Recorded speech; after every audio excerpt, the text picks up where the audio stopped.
front changes everything.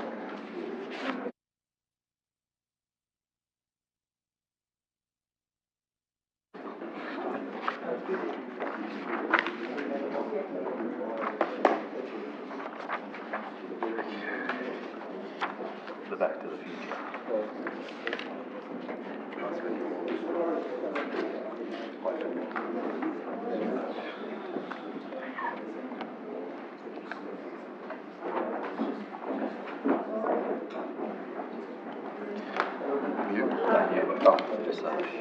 You're not trying to find it. Yeah.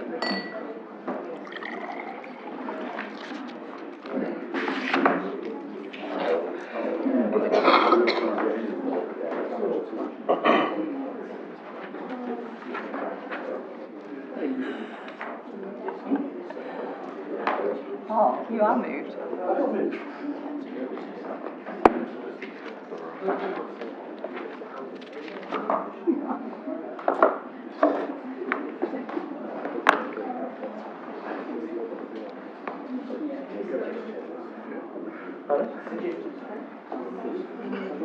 Maybe it was not tonight.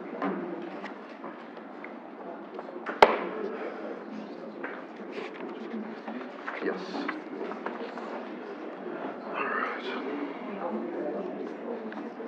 Alright.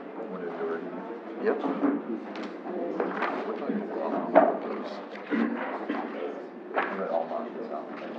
Okay, sure.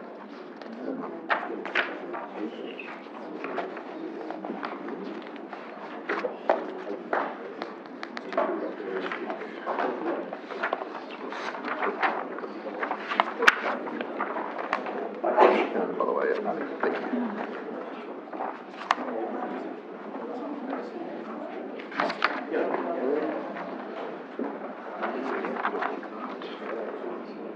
Just doing a test, can you hear me? Yes, we can. Thank you. How are you? I'm feeling great. Great. I just wish I could walk. Okay. I'm on 6:30 on the dot there. All right.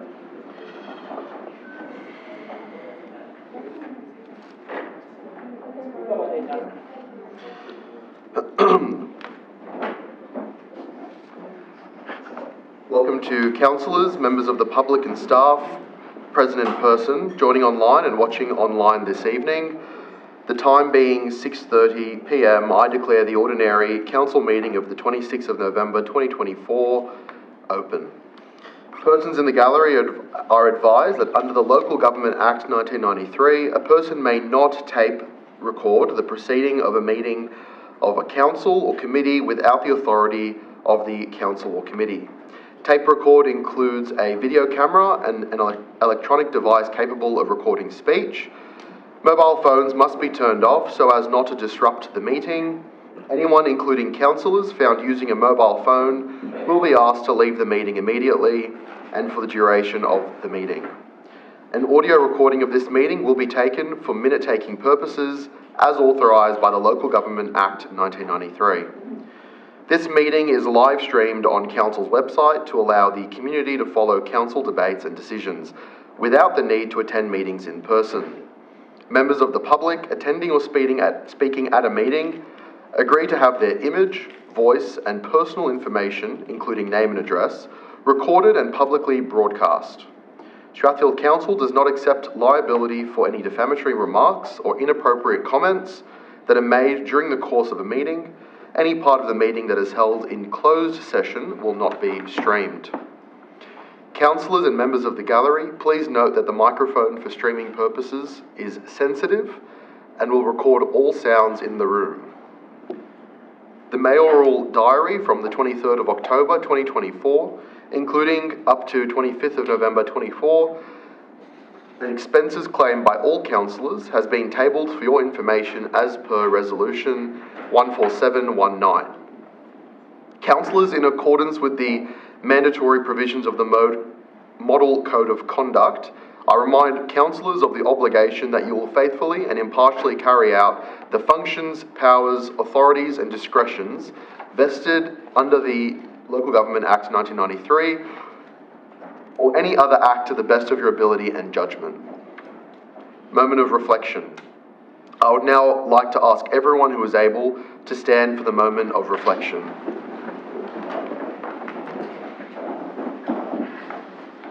We pray that our deliberations today will be objective and decisions are impartial and made for the benefit of the whole community. Recognition of traditional custodians. Let us begin by acknowledging the Wangal people, the traditional custodians of the land on which this meeting is being held. We pay respect to elders past, present and emerging. Thank you. You can now all resume your seats. There are no apologies for this meeting. Are there any councillors seeking? Mr. Chair, I just want to say and acknowledge that I have to use my council phone as my agenda because I can't use my agenda on the screen when I'm zooming in. Of course. That's acceptable, Councillor Pensabene. Thank you for letting us know. Thank you. Councillors, regarding a leave of absence, is there anyone seeking a leave of absence? There being no applications, let us move on. Attendance by audio-visual link.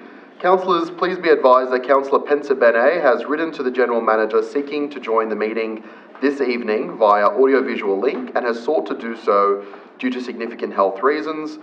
Clause 5.18 within Council's Code of Meeting Practice outlines that councillors may attend and participate in meetings of the Council and committees of the Council by audio-visual link with the approval of the Council or the relevant committee, should the councillor be unable to attend in person due to a natural disaster, extenuating or other circumstances or significant health issue.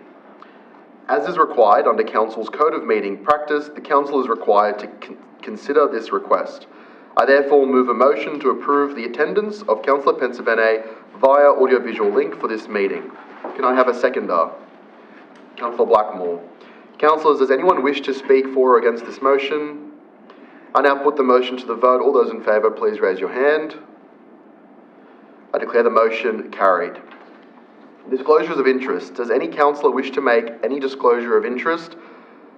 I request that each councillor with a conflict please stand, clearly state the item, the nature of the conflict and what action they will take. Councillors, in reading out your conflicts, please follow the templates as provided. Councillor Pensabene. Yes, I have to declare that my husband is the first speaker tonight in the open forum, and it's a non-pecuniary, non-significant disclosure, so I'll be staying in the room. Thank you, Councillor. Any other council conflicts? For myself, relating to 10.6, the motion on protocols, it relates to the Office of the Mayor, and currently being the Mayor, I have a non-pecuniary, non-significant interest, so I'll remain in the room for that as well. Moving on. Acknowledgements. Does anyone have an acknowledgement to make? Okay, well, I do. The first of my acknowledgements is for Baptist Care, and I acknowledge, or I put it that Council acknowledges the opening of Baptist Care's new office facility on Liverpool Road, dedicated to operating in-home care services for our community. This initiative strengthens support for our community's most vulnerable members, ensuring quality care close to home. We thank Baptist Care for choosing Strathfield as the base of operations for their South Sydney region, which I might add extends from the Shire to the CBD, eastern suburbs and parts of Western Sydney. So we're very grateful they've chosen Strathfield. And I was fortunate to speak at their opening ceremony. My second acknowledgement is for the Strathfield Nepalese Community's festival celebration. That Council acknowledges the Strathfield Nepalese Community's celebration of Dashain, Tihar and Chahath Festival on October 26th. We thank the Nepalese community for sharing their traditions, which myself and Councillor Kim were able to attend at Hudson Park. The third is Strathfield Musical Society's recent performance. That Council acknowledges Strathfield Musical Society's captivating performance of Rodgers and Hammerstein's Cinderella, which I attended on October 26th. This production showcased incredible talent, was well attended by members of the community and from outside. We congratulate the Society on their creative success and thank them for their contribution to Strathfield's cultural life. The fourth is Strathfield Australians of Indian heritage, Indian and subcontinental heritage, their Diwali event, or SAISH, Seychelles Diwali event. That council acknowledged the Strathfield Australians of Indian and subcontinental heritage Diwali event held on October 25th, celebrating the Festival of Lights. This joyous occasion united residents in a spirit of togetherness. We thank the organisers for hosting such a meaningful event, which I was able to attend myself with the General Manager and Councillors Reddy and Kai.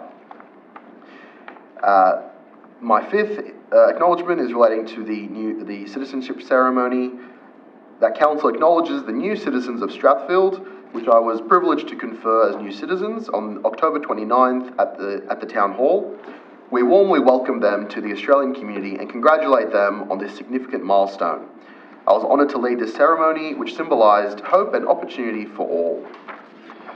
The sixth acknowledgement of mine is relating to the Kokoda Day Memorial Service. That council acknowledges the Kokoda Day Memorial Service hosted by the Kokoda Track Memorial Walkway Board on November 3rd. This service honoured the bravery and sacrifice of the veterans who fought in the Kokoda campaign and, particularly, the Fuzzy Wuzzy Angels who aided their endeavours. We commend the organisers for preserving this vital legacy and acknowledge that there were 3 Kokoda campaign veterans, all centenarians, who were able to join in on the service.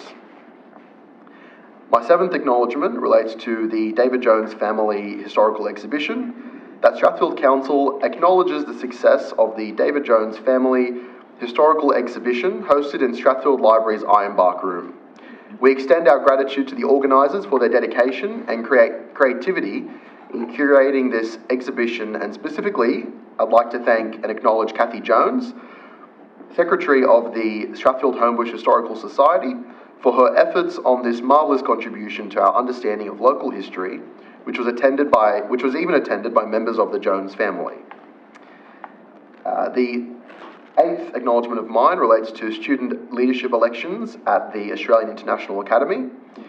The council acknowledges the students of the Australian International Academy who participated in the student leadership elections for school captains and prefects. Their enthusiasm, which I witnessed in their speeches, reflects a bright future for leadership in Strathfield.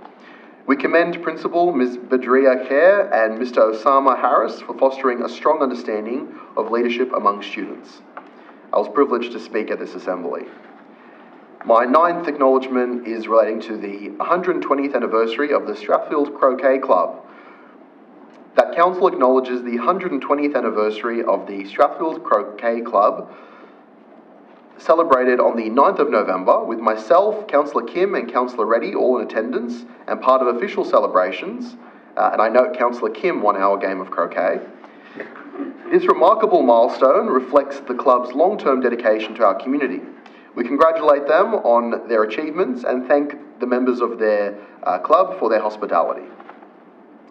And finally, my 10th acknowledgement is that Council acknowledges His Excellency Bishop Antoine Charbel Tarabay for hosting a special gathering on November 25th, yesterday, at Bet Maroon in Strathfield, attended by the Premier, the Honourable Chris Minns MP, senior New South Wales ministers, local business people, and myself, to pray for peace in the Middle East and an end to war. This event was a meaningful expression of unity and hope, and we extend our gratitude to Bishop Tarabay for his leadership and commitment to promoting peace in the world, and we also acknowledge Premier Minns for his words of hope. Those are my acknowledgements. Now, the confirmation of minutes. Can I have a mover? Councillor Reddy. Seconder, Councillor Kai. Councillors, does anyone wish to speak for or against the motion that the minutes be put? I just have an amendment, Councillor. Councillor? Sorry. On the minutes where it said whether you would allow me to to be part of the vote said that there was councillors Blackmore, Kye, Reddy, Velarde, Noseworthy and Kim. We'll amend the minutes to being unanimous, Councillor Pensabene. Oh, you've done it, thank you. Yeah, we'll do it now, thank you. Apart from an amendment, any, yep. Just clarifying, Councillor Pensabene, it's an amendment to motion 224-24. 224/24. Yep, thank you for clarifying. I now put the motion to the vote. All those in favour, please raise your hand. Carried unanimously. Mayoral minutes. Hang on. Yep, mayoral minutes. The first of my mayoral minutes, I move that a report be provided to council to establish a budget to fund the cost of the council resourcing monthly mayoral street meetings to better support the mayor's community engagement activities outside of official events. This regular activity will include appropriate shelter, staff support, and advertising in council communications. The rationale is that the goal of this initiative is to engage with members of the community by setting up a stall in busy locations and providing residents with an opportunity to meet the mayor on a monthly basis and discuss any local issues affecting them. Councillors, does anyone wish to speak for or against the motion? Councillor Nosworthy. Thank you, Mr. Mayor. Let me stand up. I'm not sure this is sound use of the council's money. I note in a later report we had over 11,000 points of contact with members of the community. So I'm not sure the rationale of engaging more with the community is necessarily a sound one. I personally have conducted street stalls at no cost to the council's budget. You can see the fruit of those in my notices of motion coming up. I could give you my notebook if you like. I'm not sure the council should be spending on street stalls. That could be done completely without any cost. Thank you, Councillor. Just to also speak to the motion, this is a restoration of and a confirmation of processes that were done under previous mayors. So there's nothing unique or new about what's being asked for in this motion. Any speakers? Councillor Pensabene? Yes, look, you have got two former mayors sitting in this meeting. I do, yes. And, yes. And I don't think we've ever approved a budget for our street meetings. It was just organised minimally, a cost budget, so it could be covered quite easily with one of the officers' budget. So I just don't know why we need to have a formal budget for the mayor for a street meeting, and it really doesn't cost that much.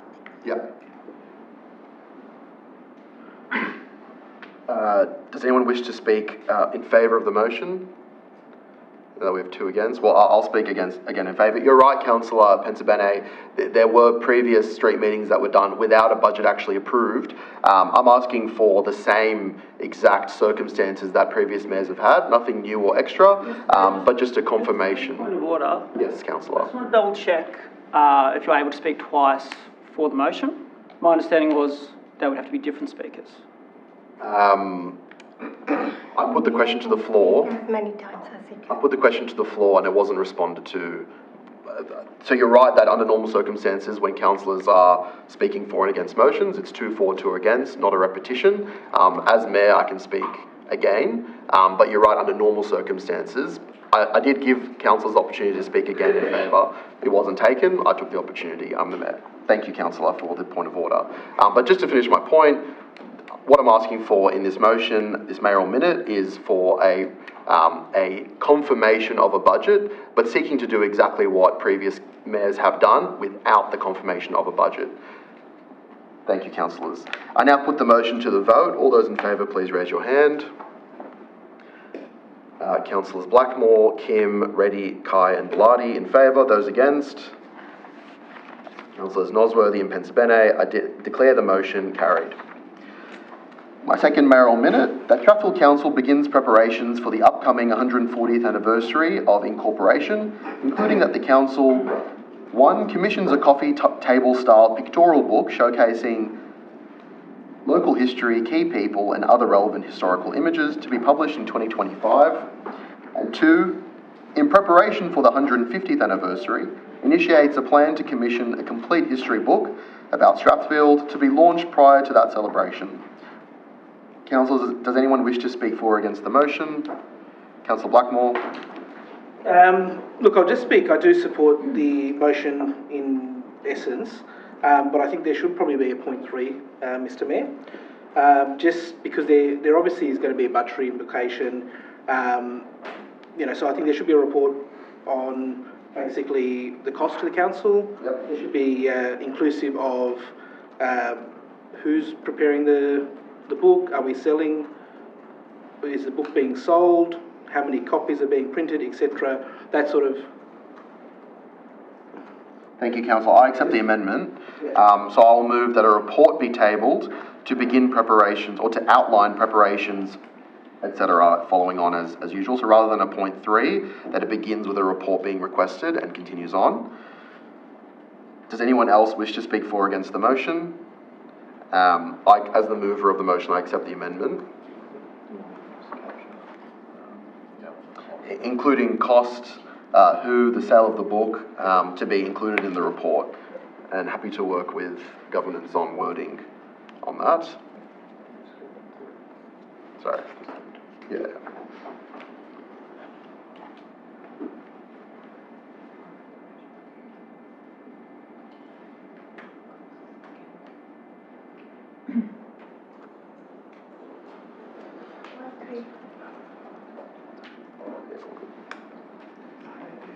Does that satisfy the request, Councillor? For amendment? I think so. Alright. I'm happy to move the motion. I now put the motion to the vote. All those in favour, please raise your hand. Carried unanimously. Thank you, councillors. My next mayoral minute, 10-24. I move that Strathfield Council invites all local and surround... I'll just preempt my mayoral minute. Councillor Blackmore will be moving an amendment so that a report is requested. Possibly. Okay, I'll happy for the sake of costs to request a report. I amend it to say that I move that a report be provided to councillors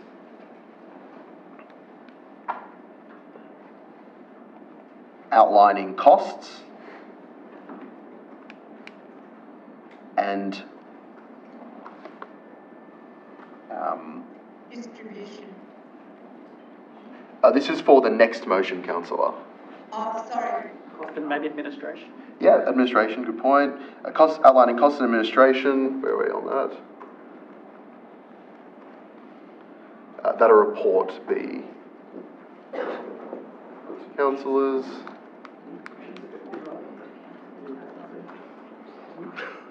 Take my seat. Thank you. Well, I can see, you can see the cost better. Costs and administration. Costs and administration, please. Thank you. Sorry, I can look at it here. For the following.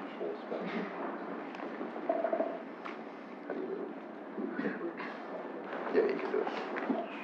Bear with us, councillors.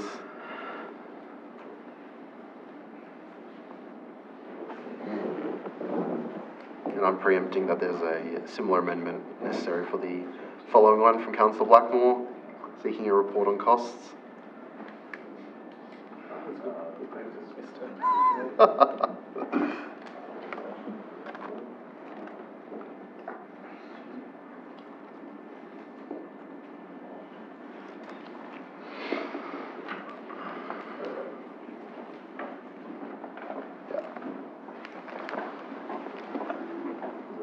Yeah, perfect. I'll remind councillors they have the opportunity to suggest amendments when the business papers are released. Councillors, does anyone wish to speak for or against the motion? I now put the motion to the vote. All those in favour, please raise your hand. Carried unanimously. Actually, let me go back. It's an administrative error. Let me read you the motion. I know it's been put on the screen, but I'll read it nonetheless. That Strathfield Council, if I can read the screen in front of me, that a report be put to councillors outlining costs of administration for Strathfield Council to invite all local and surrounding areas, high school captains and leaders to attend a seminar in the Term 3 school holidays focused on community service and leadership beginning in 2025. This is to be called the Strathfield Youth Leadership Forum and will engage young leaders within our community with keynote speakers, important lectures, and local leaders such as Citizen of the Year, a local police officer, etc. And I might also add on the fly to that, and all elected councillors, so comma after the bracket, closing bracket.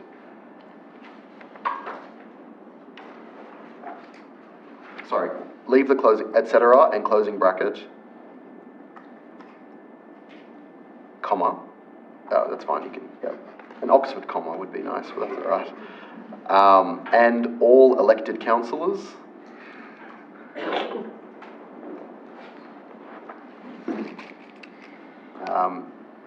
To inform and educate them on the ideas of community service and leadership in our community. The Mayor and councillors are to discuss the details of this event with the General Manager and discuss the best approach with the relevant schools. Councillors, does anyone wish to speak for or against the motion? I now put the motion to the vote. All those in favour, please raise your hand. Carried unanimously. My next mayoral minute, 11-24. I move that's... Hang on. If we could use the same wording from the previous motion minute to open the next minute in anticipation of an amendment. Thank you.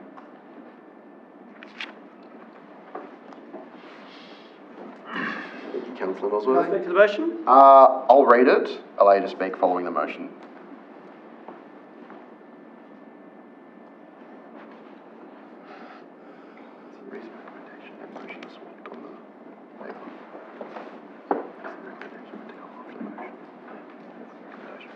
Oh, right. Yep, previous one. Yep. If you can scroll up again. Sorry, down. Yep. Ooh.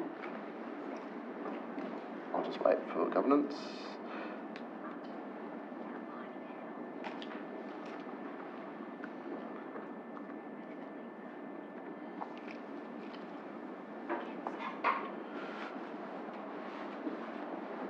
Thank you, Councillor Blackmore, You didn't do anything this time. for your generosity tonight. Pick up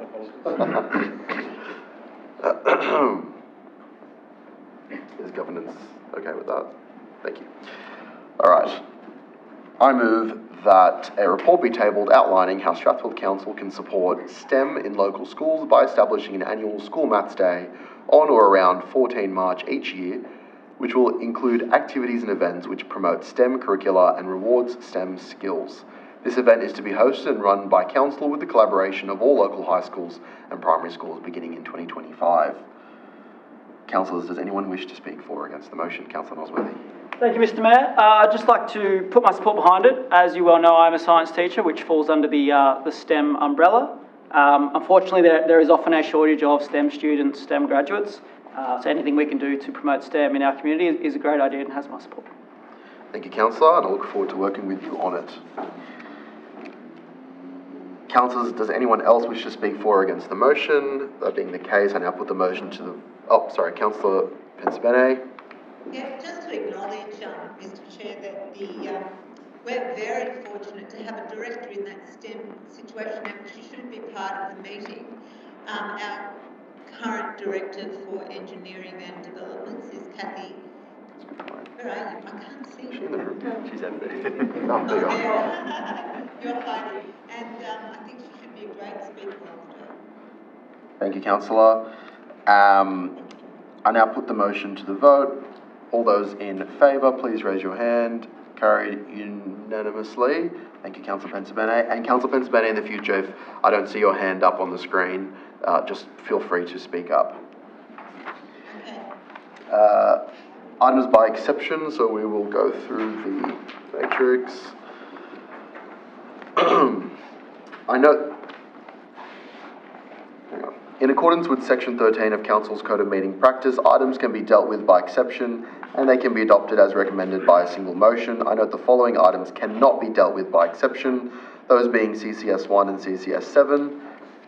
And we'll now go through the matrix. Please, councillors, hands up if you have an item you would like to pull out. 10.1,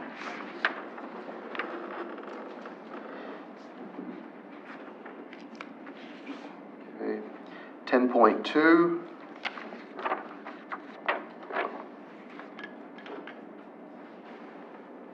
Shelter.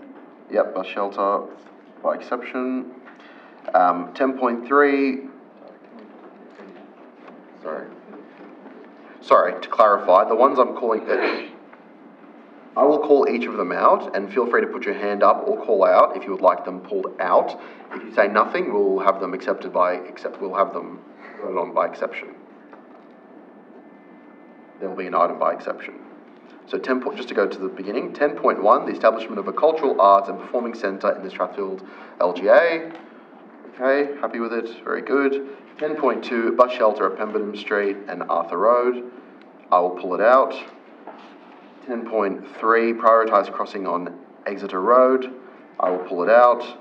10.4, consequences of loans cancellation. I will pull it out. 10.5, shade cloth at Tavistock Reserve.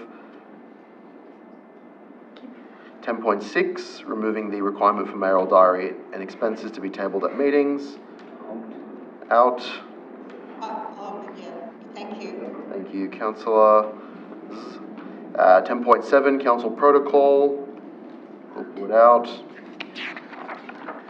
10.8, rescission motion.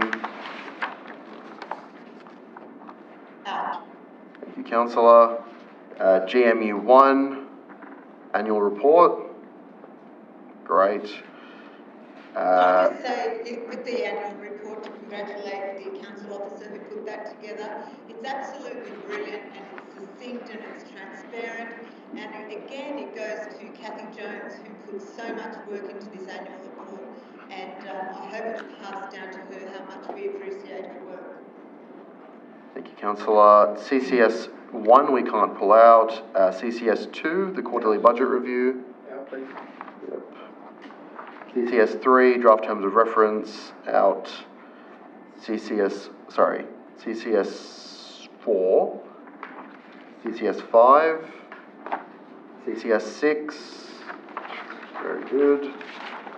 CCS 7, we can't, we have to vote on that. CCS 8,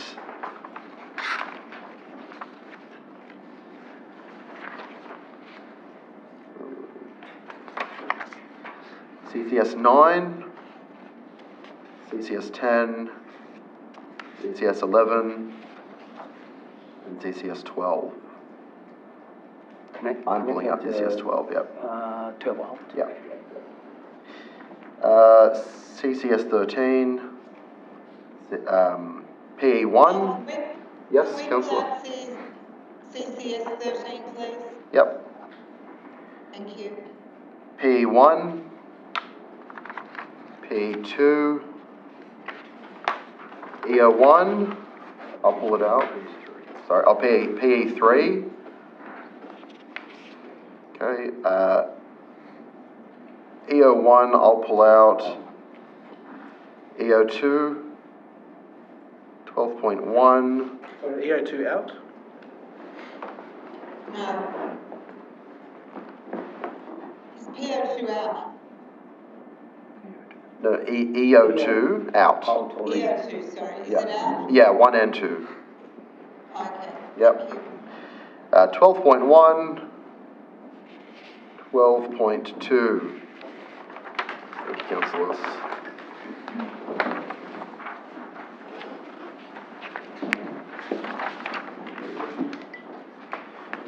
I move that the items mentioned be dealt with by exception. Can I have a seconder? Councillor Pensabene. I now put the motion to the vote. All those in favour, please raise your hand. Carried unanimously. Public forum. We now have 2 speakers registered today to address the meeting. Speakers are reminded that they have 3 minutes to address council on their item of interest, with a possible 2-minute extension if approved by the meeting. Speakers are advised that in accordance with the Code of Meeting Practice, they cannot ask questions of council, councillors or staff. A councillor, through the chair, may ask questions of the speaker as long as it is direct, succinct and without argument. The first speaker is Dr. Robin Pogmore, who is expected to speak in an open forum about Protocol for attending meetings online. Would Dr. Pogmore please come forward to address the meeting? Right. Robin Pogmore, I live in Abbotsford Road, and I want to say that I'm totally confused about what seemed to happen at the September meeting. It looked as if the new councillors swore themselves in and then promptly excluded another certain councillor. And, well, it sort of looked pretty dirty. But then, on top of that, then they voted themselves into power real quickly, and afterwards were exultant about the Liberal Party being in charge of council. Now, starting from the back, I rather think that politics should have nothing to do with council affairs. Labor, Liberal, black or white or purple. I think that's quite wrong. Now, being confused, I wrote emails to the councillors and received no reply. Well, I didn't expect one. I wrote an email to the CEO and was answered by the governance officer, Mr. McQuaid, who said that it wasn't a breach of protocol to lock a councillor out. It was quite within protocol. And I wrote an email to the Office of Local Government, and they said, yes, well, they're reviewing the laws around allowing councillors to attend by audio-visual contact. Right, well, I emailed the Ombudsman, and they said that they had no responsibility for what councillors do, but that it would be they are responsible for looking after what council employees do, and they raised the point that the person in charge of the meeting at that point did nothing to stop it, and that the connection was cut off blitzschnell, and then they all voted themselves into power. It looks awful. It's a terrible start to your term of office. It just doesn't gel. Now, I'm telling you what a citizen thinks, and there has been comment, and well, that's what I have to say. 2 points. Firstly, that it's a terrible start to your term of office, and one shudders to think what might be to come. And secondly, that politics should have nothing whatsoever to do with council administration, management, whatever. And that's what I wanted to say. Thank you. Thank you, Dr. Pogmore. Mr. Tony Pensabene has requested to speak in open forum. Would Mr. Pensabene please come forward and address the meeting? Thank you, Mr. Chair. I'll speak somewhat similar to the first speaker. Good evening, everyone. I stand before you tonight as a concerned Strathfield ratepayer troubled by an incident that occurred on October the 8th council meeting. I'm here to address the action taken by Mayor John Paul Bellardi and Councillors Sandy Reddy, Esther Kim and Benjamin Chai at this meeting, and to propose the possibility of a formal apology to Councillor Pensabene so this matter may be closed. Together, these four councillors decided to exclude Councillor Pensabene from participating in this meeting. At that time, she was recovering from a serious illness in hospital. Consequently, she made every effort to represent her community via a video link with the council's approval. By denying her request to remote access, these four councillors effectively silenced the voice of an important council matters, engaged in a possible breach of the council's policies on ethical conduct, inclusivity, fair access and discrimination.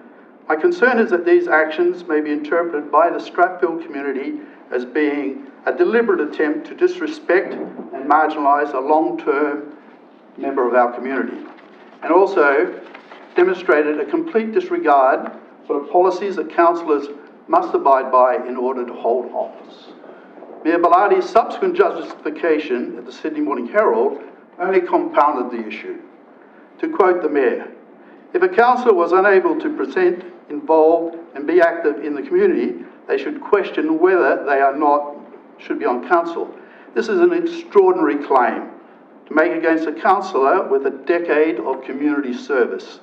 which includes terms as Mayor, Deputy Mayor, Citizen of the Year, plus many other community accolades. I fear that such public statement and the councillor's previous conduct undermines the Strathfield community's trust in its elected officials. In what some would consider to be an alarming example of discrimination against council members facing illness or disability. I genuinely hope Mayor Bellardi never suffers a severe illness. Further, this public statement seems to contradict a private text Mayor Bellardi sent to Councillor Pensavini, where he expressed sympathy for her illness and wished her a speedy recovery. This type of behaviour appears to be erratic and raises some concerns about the Mayor's character and judgment when dealing with fellow councillors. At the very least, the action taken by these 4 councillors is questionable and already attracted unnecessary public attention. At the very least, I would encourage Mayor Bellardi, Councillors Reddy, Kim and Chai to consider what they did, and in the interest of finding future harmony with all council representatives, maybe they would consider publicly apologise to Councillor Pensavini and commit to fostering a more inclusive, better environment in council in the future. I feel the residents of Strathfield deserve better than what has happened so far. Thank you very much, Mr. Chair. Thank you. Procedural motion, a motion to amend the order of business. I note the order of business can be amended under clause 8.2 of the Code of Meeting Practice. I propose a motion to bring forward item CCS 1, financial statements for the year ended June 30, 2024, page 300. In attendance for this item is Brian Harjack, apologies if I'm saying that incorrectly, Chairperson, Audit Risk and Improvement Committee, who will address Council on the audited financial statements, and Renee Mimaroglu, of the Assistant Auditor General of the Audit Office of New South Wales, who will give a short presentation to the meeting. I note that both of these people are sitting in the gallery. Can I have a seconder? Councillor Blackmore. Councillors, does anyone wish to speak for or against the motion? I now put the motion to the vote. All those in favour, please raise your hand. Carried unanimously. I declare the motion carried unanimously. I now invite Mr. Brian Harjack, Chair of the Audit Risk and Improvement Committee, to address the meeting. Feel free to correct me if I'm saying your name incorrectly. Apologies. Well, in Croatia it would be Hrnjak. Here in Australia we tend to get Henjak or Hrnjak. So, but we do have the Southern Europeans reasonably well represented tonight. So that is quite good. So I'm going to do something that I don't normally do, but I'm going to recycle because I stood here in March of 2024, and just in recollection, Councillor Reddy, you were here. Councillor Chai was here. I think was absent. Councillor Blackmore, you may have been absent. So that's why. And the reason why I'm going to do this is because. Councillor Pensavini, did you want to say something? No, I was there. Councillor was there. My apologies. I'm trying to go back to March, 8 months ago, but. And the reason why is it was a reasonably well chronological potted history of issues through Strathfield Council. So, and started 10 years ago when Dennis Vacker was a fellow independent member of the Audit and Risk Committee. When we were first invited to become members of the ARIC, it was a very different operating environment. In 2014, elements of Council's operations were under review via a Section 430 investigation being undertaken by the Office of Local Government. Now, this report, when we arrived at the ARIC, was never disclosed to us as being in existence. We actually found it through Google. From about that time until mid-2017, Council had a real and existential threat from the state government policy of forced amalgamation. Over the period of nearly 10 years, Dennis and I had known around 6 general managers and 5 CFOs to occupy these very critical positions in either a full-time or an acting or consulting capacity. Our fellow member, Catherine O'Malley, her term coincided with the arrival of the current management team. And in June of this year, we added 2 new members to the Audit and Risk Committee as part of the succession program. My 10 years, or my 8 years is up, and next year will be my final. mid next year actually.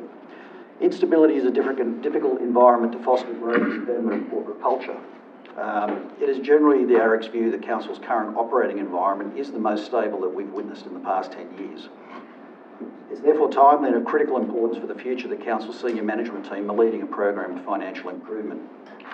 The program of restructuring the revenue base, improving revenues and reducing expenditures is the first such policy initiative in almost a decade and positions the organisation for stability in light of some material population changes that have now been fully telegraphed. AREC would recommend that Council maintain a strong commitment to systems development and integration to deliver service and efficiency gains, to support the work of the financial improvement program and to also protect Council from external threats. Now, turning to these accounts, I said at the time that Rodney Sanjeevi's team had worked diligently with Renee Miroglu's team from the New South Wales Audit Office to identify issues affecting receivables, contract liabilities, grant income and the measurement of infrastructure, property, plant and equipment. Now, bear in mind, I'm talking in March of 2024 about lodging the 23 accounts. So they were manifestly late. And I said at the time too that the responsibility remains solely with Rodney's team to resolve these issues and strengthen the underlying accounts. Well, I'm happy to report, and Rodney will tonight, that that goal's been met, and it's the first time in 5 financial years that the Council's accounts will have been lodged on time. And I said at the time also that as a legacy from this Council, which was the last elected Council, to the next, which is this one, we have a high degree of confidence that you'll be handing over an organisation that is in a substantially more robust operating position to how the previous Council found it following their election in 2021. So, tonight, we will consider the accounts as an item, and today at the Audit Committee, we received a note of the audited annual financial statements, and we noted the lodgement of the 30 June 2024 financial statements, and marking the time in the first time in the last 5 financial years the Council lodged its financial statements by the original statutory deadline of 31 October 2024 without seeking an extension from the Office of Local Government. The amount of work put through by the Financial Division and in concert with the Audit Office has manifestly improved the organisation's strength and ability to carry forward.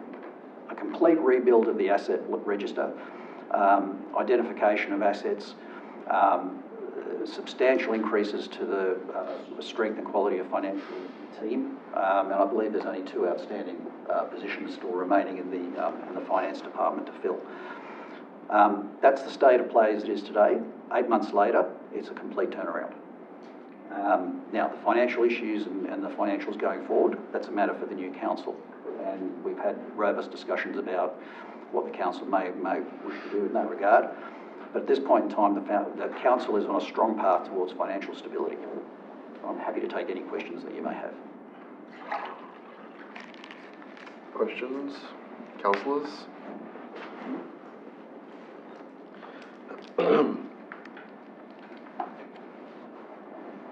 Happy to move on if you're...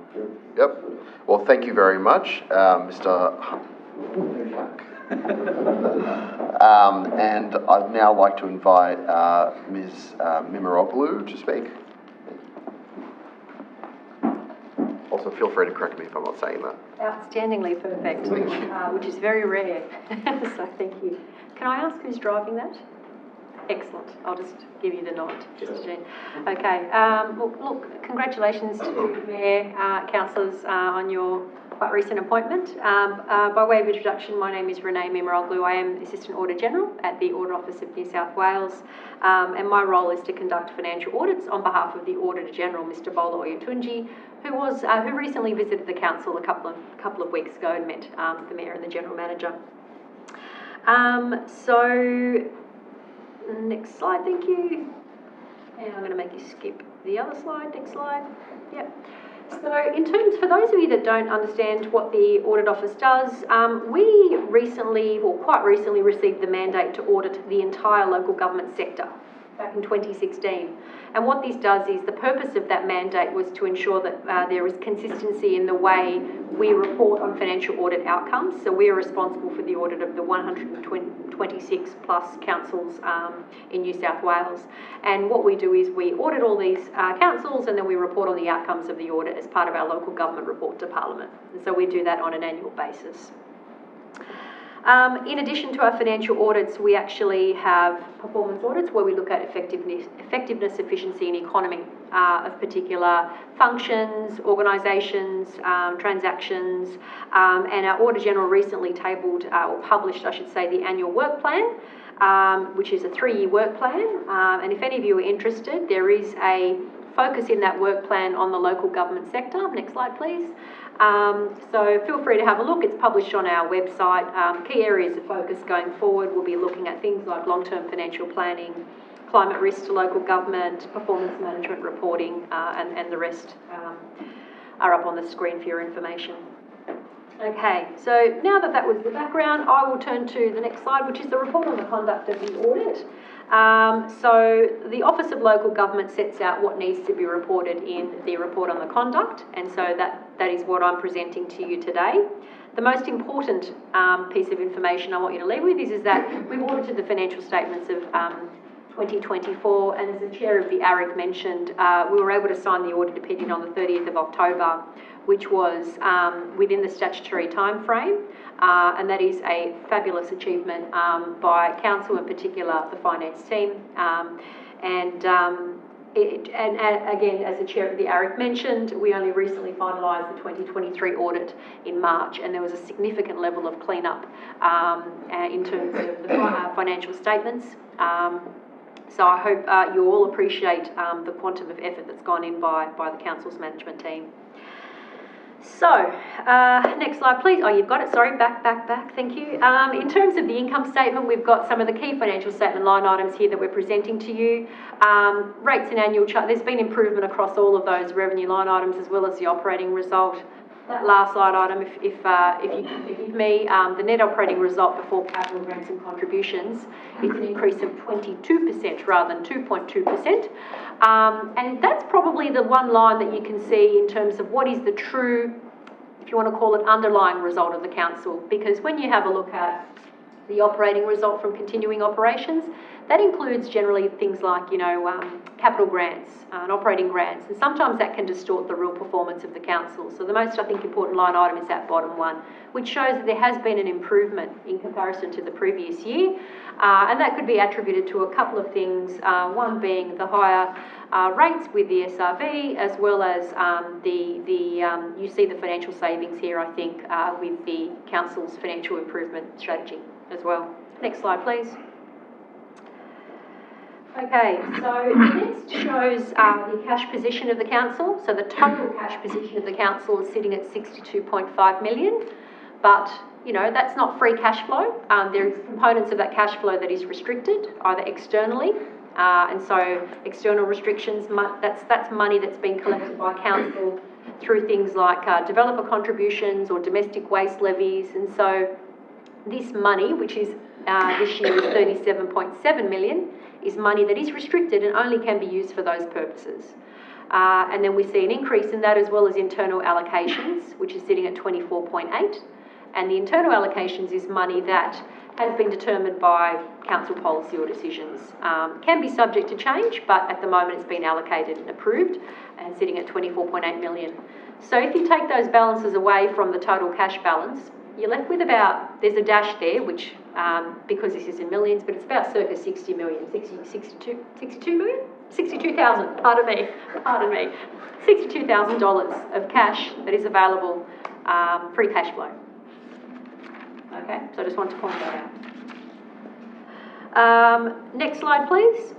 In terms of performance ratios, so all the councils across New South Wales are assessed against these ratios. They're ratios determined by the Office of Local Government.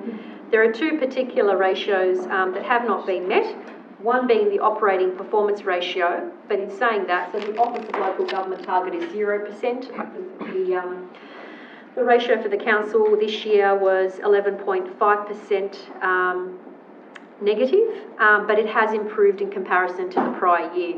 One thing I did do, just to give you perspective on that, is have a look at the performance of other metropolitan councils and how they've achieved that specific ratio, albeit relating to 2023 and prior data. We don't have published data for this year. And there were about circa 32% 36% of metropolitan councils that did not meet that target back in FY 2023.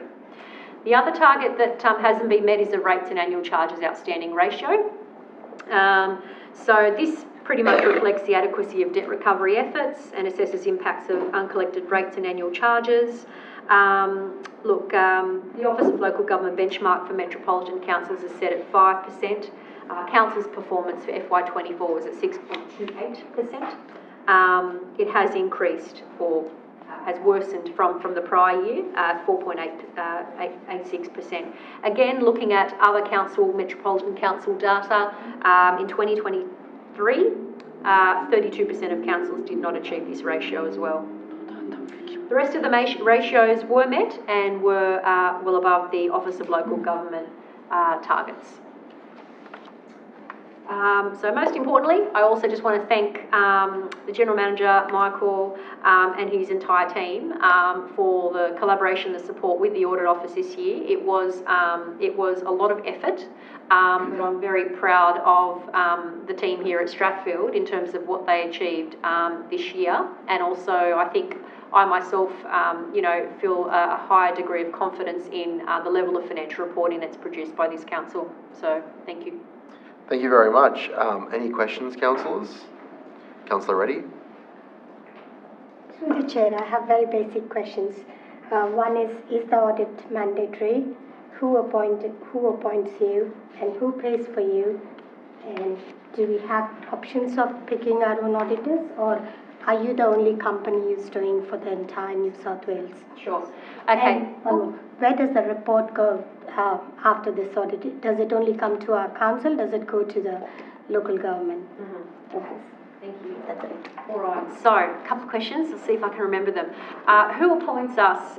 So we have the local government mandate. It's prescribed in legislation. So there's a Local Government Act, and that Act requires the Auditor General for New South Wales be the auditor. So you don't have a choice in terms of what auditor can audit you. Prior to 2016, you could choose whoever you wanted, whatever firm, to audit the financials of the council, the financial audit. What do we do? Who pays our fees? The council does. So the council pays our audit fees, and the audit fees are reported in the financial statements of council. And I think your last question... Where does the report go? Where does the report? Now, it depends what report you're referring to. We issue a number of reports. The report on the conduct of the audit, we share with the General Manager here. And we also issue reports to management, which include a closing report, which is a very detailed report on audit findings, and a management letter that also goes to management, which recommends generally improvements in, processes, controls, and general housekeeping matters. And so we then collate all the results of the audits, and then we report the outcomes by way of an acquittal in our local government report to Parliament. That report is tabled in Parliament to the local government minister as well. Thank you. No, it's easy to understand. Councillor Kim? So because I'm the first time councillor, so I have no previous experience. When you explain, you had lots of figures you are talking about, but I couldn't see any figures in my screen and there, so I couldn't catch all the figures by listening. And you asked me the questions. Because of the figures, we don't have it. I can question it. This is a normal process? Okay, so I would presume the financial statements are included as part of council's papers. So all of the figures have been openly disclosed by council. Our signed audit opinion has been included as part of the papers. So the figures prepared by management have been disclosed in council papers. They should all be available. Then presumably when they're appointed, what pages you can see it, if you let us know. Councillor Kim, if I could just interject on that. They're deeply hidden in the business papers, but I will share them with all councillors as a standalone work rather than... To be honest, the papers that I have, the figures and the ratios that I've discussed, they're included probably on page 80 or 70, right at the back. There's a section on ratios. To clarify, that for us they're on page 392, I believe. So they're a little bit hidden, but... 392 on our... There you go. Yeah, but I'll pull them out of the budget, out of the business papers, and I'll share them with councillors as a standalone case. I shouldn't have a question then? Any further questions, councillors? No? Okay. Well, thank you very much, Ms. Mimaroglu, for speaking to us today, and of course to Mr. Hinyak for joining us as well and speaking. Councillors, we now go to the recommendation. I'll move that, I will move the motion. Can I have a seconder? Councillor Reddy. I now put the motion to the vote, unless there is someone to speak against or for. Excellent. So all those in favour of the motion, please place your hands in the air. Councillor Kim, are you voting on this motion? Yeah. Yep. Excellent. Carried unanimously. Thank you, councillors. Motion to resume the order of business. I now move that we return to the normal order of business as outlined in the agenda. Can I have a seconder? Councillor Nosworthy. Councillor Nosworthy. Councillors, does anyone else wish to speak for or against the motion? No, that being the case, I put the motion, all those in favour of the motion, please raise your hands. Carried unanimously. I declare the motion carried unanimously. Okay. Now to the, okay. 10.2. Councillor Nosworthy, you have moved this motion. Is there a seconder? Councillor Blackmore. Councillor, would you now like to speak for your motion? Thank you, Mr. Mayor. This is one of the ones I previewed that came from a street stall. I spoke to some parents in the West Homebush area. There's a number of school students that take that bus from Homebush West to Strathfield Girls High. They have devices because many schools now bring your own device. So they have requested that, in the hot weather or in the rain, that the council looks at constructing some kind of bus stop to protect them when they have to wait on a daily commute to their high school. Thank you, Councillor. Does anyone wish to speak for or against the motion? I will speak to an amendment to the motion. Now, Councillor Nosworthy, just noting that it is the state government's responsibility to provide this kind of public asset and outside of the remit of council, I will put... Mr. Mayor. Thank you, Councillor. Yes. Point of order? Point of order, we should just check with the staff who's responsible for bus stops. Would you like to put a question to the staff, Councillor? Through the chair. Through you, Mr. Mayor, which body is responsible for bus stops in our LGA? Mr. General Manager. Thank you. Through the chair. With some notable small exceptions, generally the state government won't fund new bus stops, and it generally does fall to council on bus stops. Thank you very much. Councillor Reddy? The question is like, if we build a bus stop and we put an ad, we make money out of it, can we do it? Through the chair. If we are building it? Through the chair, we have a current contract with, I believe it's AdShell, for our bus shelters with advertising. That's a long-term contract. We can look to make variations, but it would have to be through a negotiation with them. Thank you to the staff and to the councillors' questions. Noting what's just been discussed, I'm willing to withdraw an amendment. I now put the motion to the vote. All those in favour, please raise. Councillor Blackmore. Question. Sure. Just a small housekeeping amendment. Just on the top, they've got Arthur Street in the recommendation, what's been put in the business papers, just to have it listed as Arthur Street on the top. Rather than Arthur Road. Thank you, Councillor. Sure, we're on the right. Thank you, Councillor Blackmore. Thank you, Councillor Blackmore. I do remind councillors that for these sorts of amendments, it would be extremely helpful for them to be proposed once the business papers are released. Councillors, does anyone else wish to speak for or against the motion? That being the case, I now put the motion to the vote. All those in favour, please raise your hand. Carried unanimously. Now to 10.3. Councillor Nosworthy, you have put the motion. Would you like to speak to your motion? Sorry, is there a seconder? Councillor Blackmore seconded. Would you like to speak to your motion, Councillor? Yeah, just quickly, I noticed in the traffic committee report, there's, I think, a list of 9 crossings that they're going to paint. Again, I was requested by parents at Homebush West that a lot of very young students cross the roads at Exeter outside of Homebush West Primary School, public school, my apologies. So if they could be just moved up in that priority list to prioritise our very little children that are attending school every day. Thank you, Councillor Nosworthy. I'll speak against the motion, just to the fact that it is already very high on the Traffic Committee's priority list, and an amendment would be rather immaterial. Any further councillors speaking for or against the motion? I'll put the motion. Is that ready? I guess the traffic committee must have conducted some kind of a survey and they put priority list. If councillor would agree, I would like to put a recommendation, maybe amend it, saying that traffic committee consider it, bringing it to the top rather than dictating them what to do. So if you could. Yeah, I'm happy to accept that amendment, Mr. Chair. Mr. Mayor, sorry. Yeah. So the amendment being that the council recommend to the traffic committee to reconsider their priorities.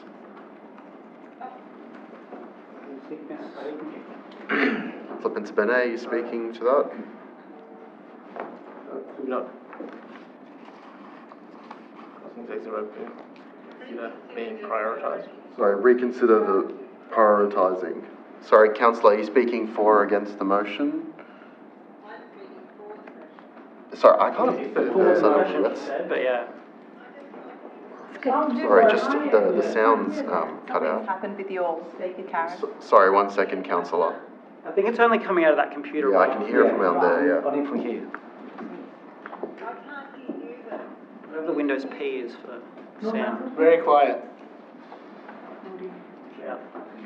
Can you call an adjournment? Yeah, I'll just call an adjournment to the meeting.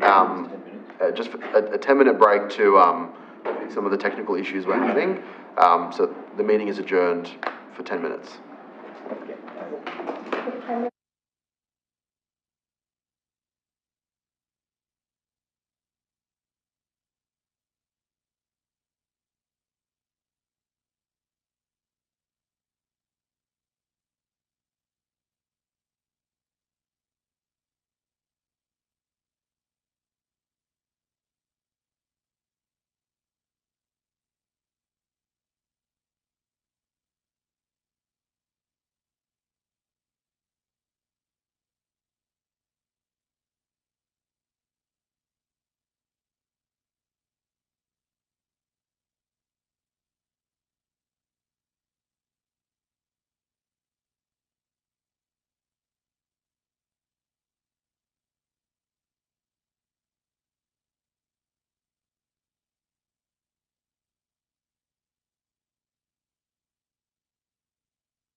Every day. Every day. 4 times a day. No, big kids. School kids. School science teacher. Tougher than adults. From what? Tougher than adults. Yeah, because they don't want to do it. They don't volunteer to be there. They know everything, but they don't know. But they have that, like that bravado of knowing everything. Sarah just ignoring her. My boys year 10 and 11. Sleep. Yeah. Before I could finish. Yeah. I know. I know the year groups that are challenging. Story. Good. I don't know, because at conference, obviously, they submit amendments before it goes to the floor. And maybe we don't have the time. So how many hours are you thinking of leaked They out? usually expect us to send the amendments. Yeah. There's 1 or 2 words. I'm not saying... I feel sorry for poor Mr. McQuaid having to type on the fly. I think that's because we went into offline. I'm massively underestimated how long this meeting would go for. Oh, okay. So willing to do it. You don't think you're ready to? Did you have a prediction at dinner? I didn't have any predictions. Can you talk to me? Oh my God. I think it was Okay, let's do a phone conversation. We have video. I wanted to help out, but like they probably got it. No, that's okay.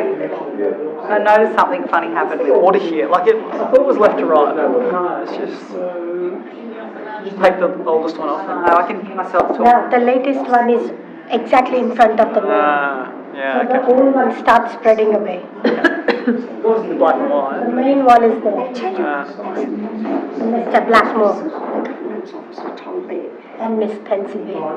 Mrs. Pensylvania. What a legacy these 2 people have. You would say. You don't ask her about serious things. No, you're right. Like seriously, the auditors and the audit committee. I just want to let you know that you just want to save the current stream and restart it. I mean, when I was a doctor, nobody ever. Karen, can you disconnect from Teams and then come back? There, but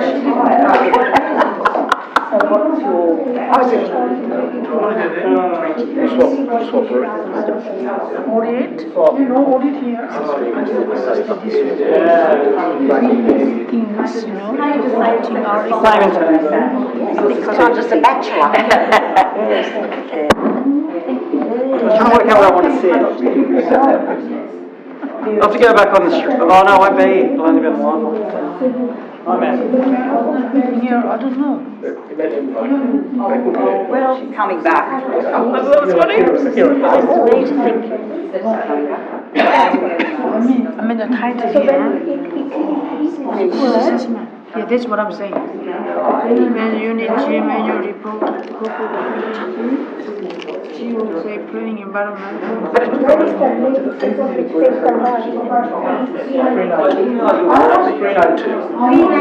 I was watching this, I couldn't find it. So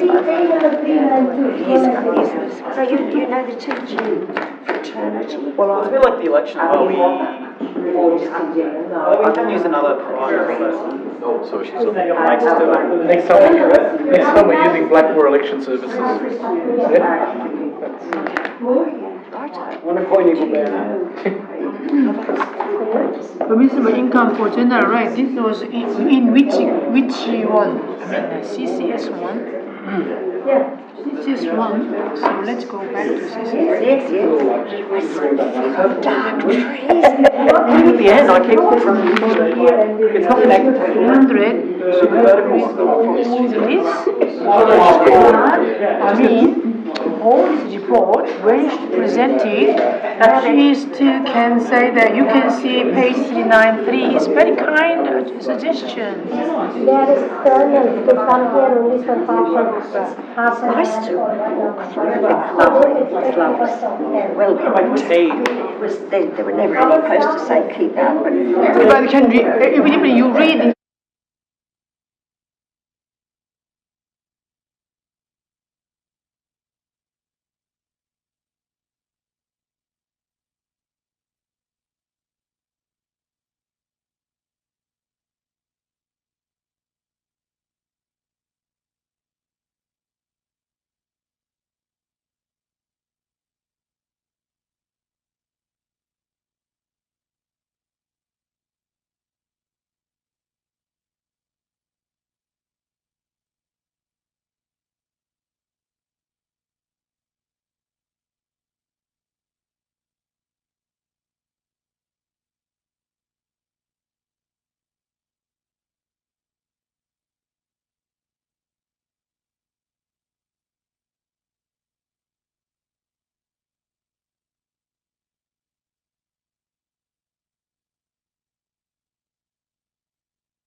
Tamworth? Yeah, that's got Laurie, I couldn't go. No, I know. He was. But I was glad that he had someone to drive it to. It was good. Oh, you're so Thank you. Thank you. Thank you very much. I was trying to get Thank you.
But also this year we missed September because of the elections. So we did. I guess the oaths one doesn't really count as a full business gas. Well, technically, your mute button, you should be extraordinary because extraordinary ones you can just put whatever you like on the agenda.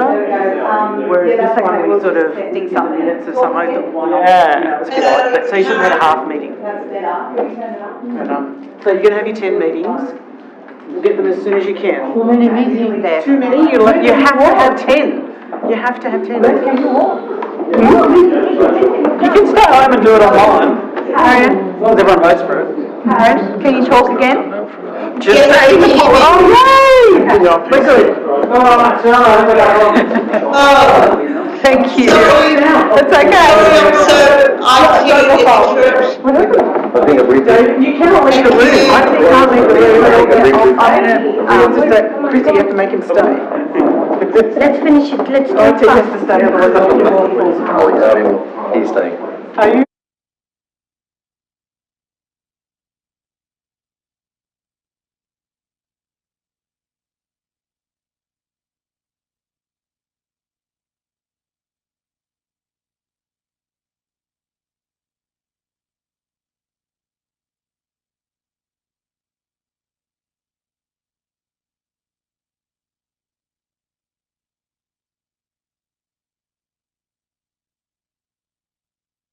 Councillor, welcome back all, and I believe we have Councillor Pensabene with us again. Can you hear us? Yes. And we can hear you. Thank you very much, Councillor.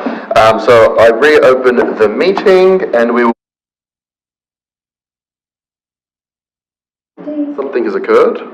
Oh, we're back. All right. the time being 7:50, the meeting is reopened and we will continue from where we left off, which was at 10.3. Sorry, 10.3, yes. We had Councillors Nosworthy and Blackmore speak for and against, or both. Councillor already amended it? Amended, and it was being amended when we adjourned. So we will vote on the amended version of the motion if the mover is... Yeah, Councillor Nosworthy. Can you read the amendment, please, because Yes. I can't see it. The amended version is that Council recommends the Traffic Committee to reconsider... That Council recommends the Traffic Committee to reconsider prioritising the crossings at Exeter Road, Homebush West as the first and second crossings to be completed by Council due to their high usage by primary school aged students and their families. Right, thank you. I move that the motion be put to the vote. All those in favour, please raise your hand. Carried unanimously. Thank you, councillors. Now to 10.4. Councillor Nosworthy, you have moved this motion. Can I have a seconder? Councillor Pensabene. Councillor, would you like to speak for your motion? Thank you, Mr. Mayor. This motion comes from a concern at the asset backlog. As it says, it's currently at 3 times the recommended level from the Office of Local Government. That there has been a plan to remediate this over time. That plan seems to be slightly up in the air. So I would like to get to the bottom of if the plan that the former council did have to remediate this issue, how that will be affected by any future changes to the asset renewal program put in place. Thank you, councillor. I will speak against the motion because what you've just described has been outlined in the business papers in CCS 10. This is relating to the.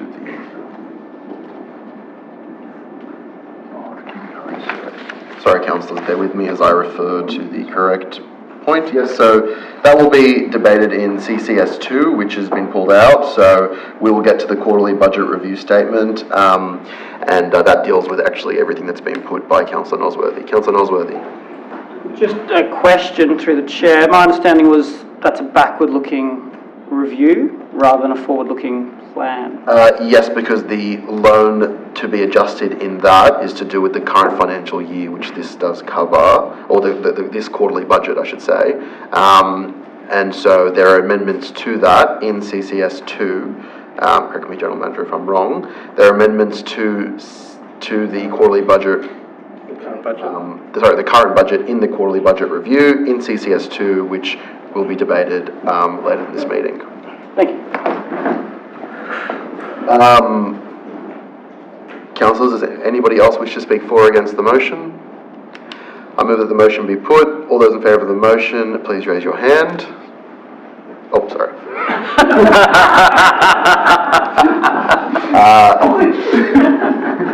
Councillors Pensabene, Blackmore and Nosworthy, and those against. Councillors Kim, Reddy, Kai and Bellardi. I declare the motion lost.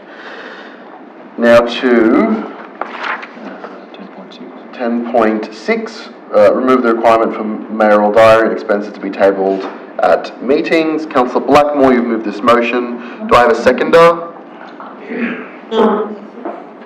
Do I have a seconder for the motion? No. Councillor Reddy?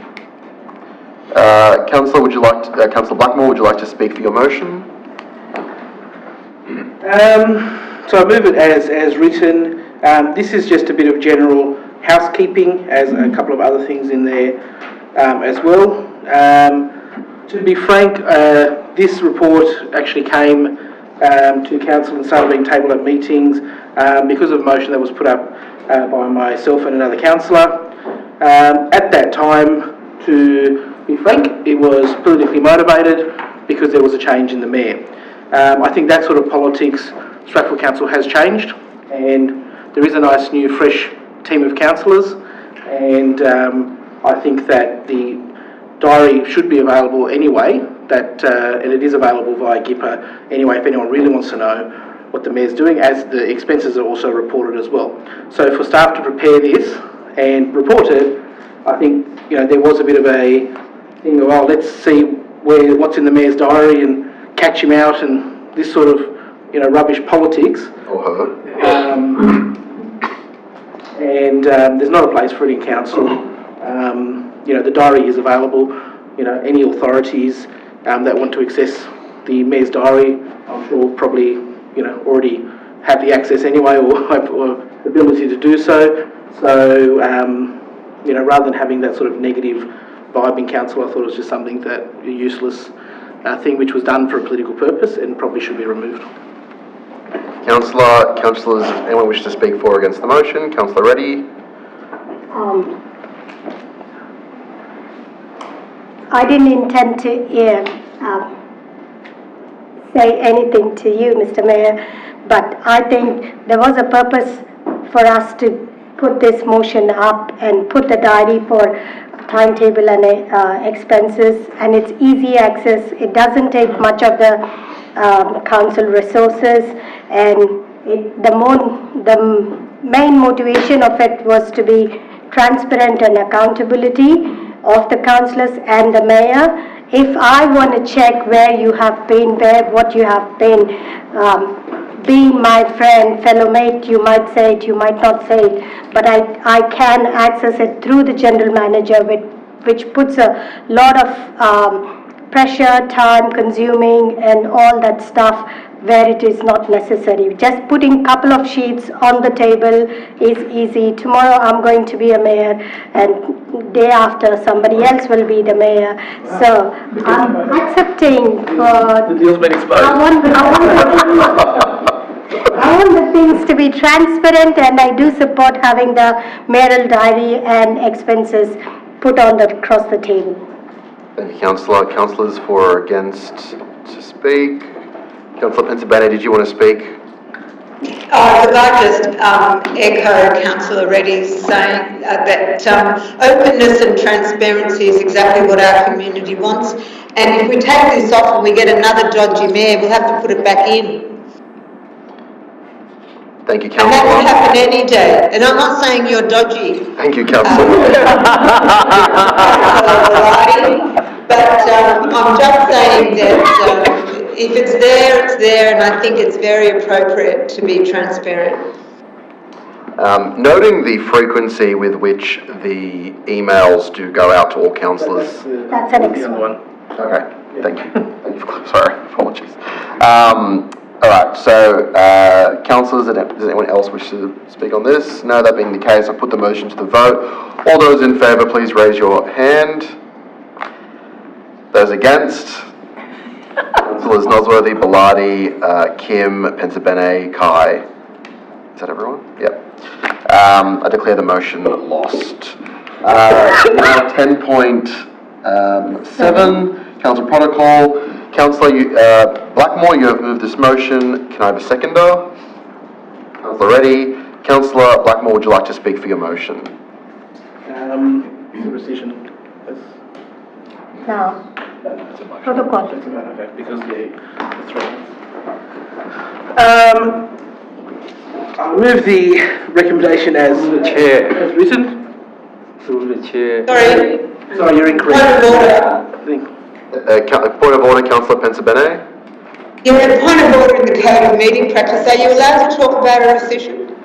I believe, Councillor Pensabene, you'd be correct if it was within the 3 months of the motion having been approved, but now that it's become a motion to council, it's altered and it's a motion which can be spoken for and against, unlike a rescission motion, which otherwise you would be correct. I believe now that it's a motion to council, having expired its time as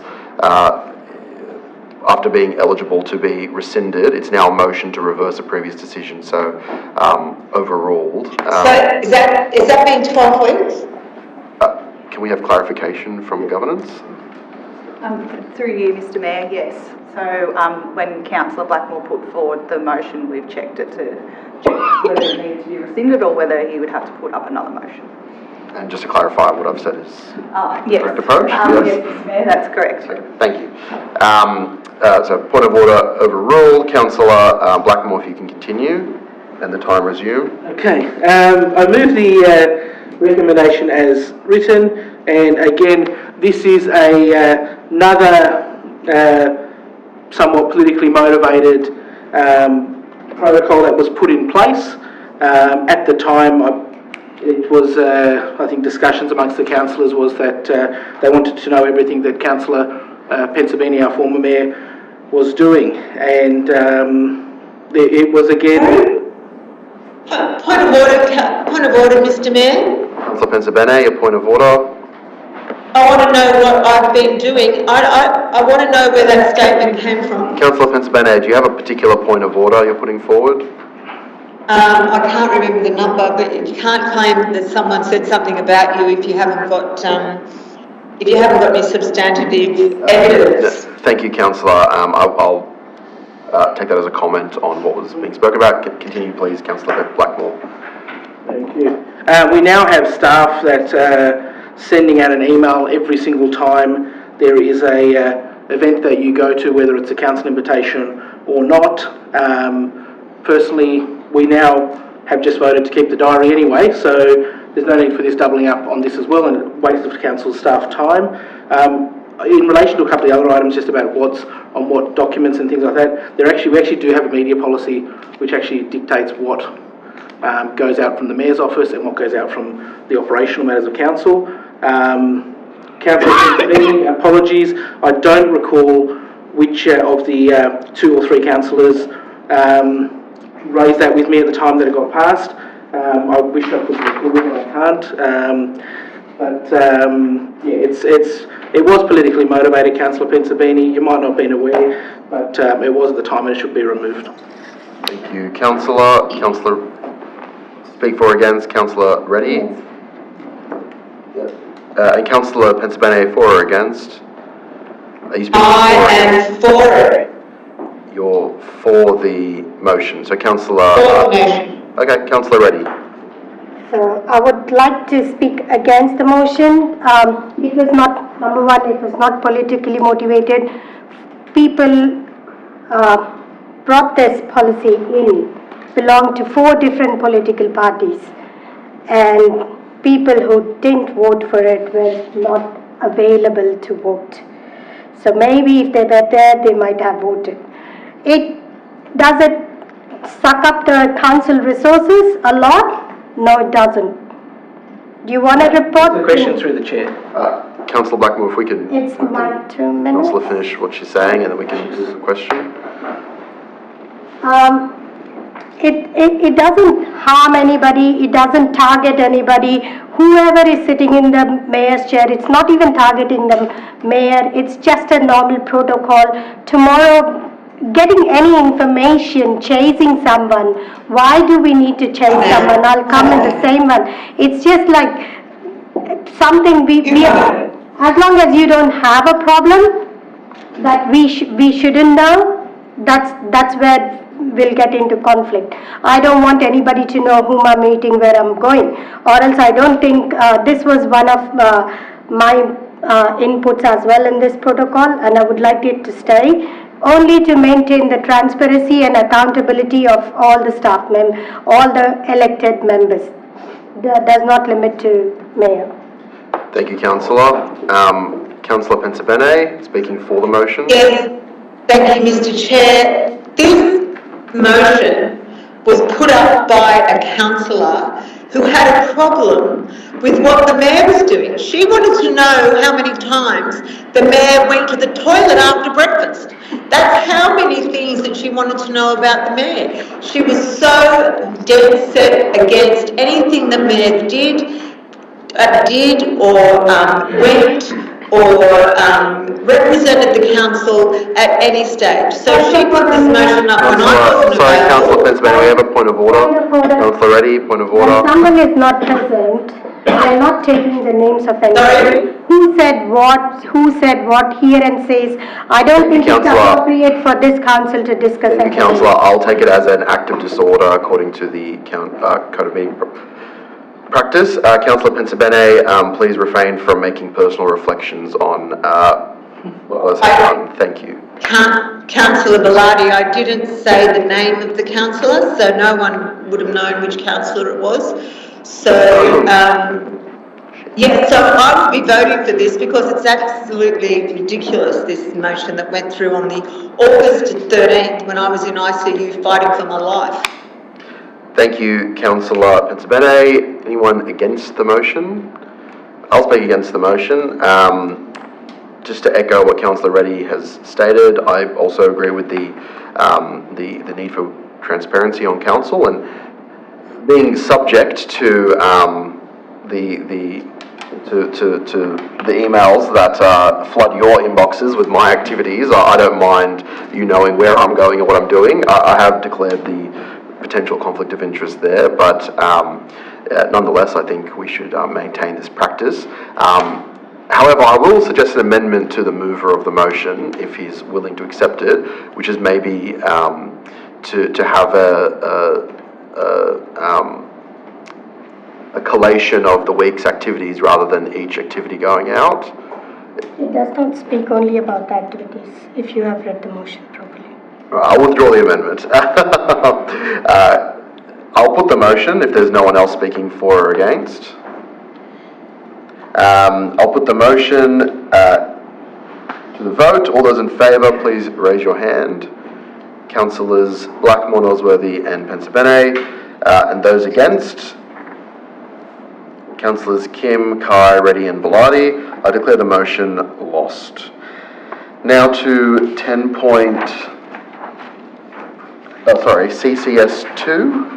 CCS 1. Hang on. 10.8, sorry guys. 10.8, the rescission motion. Now, regarding a rescission, do we need a mover, governance?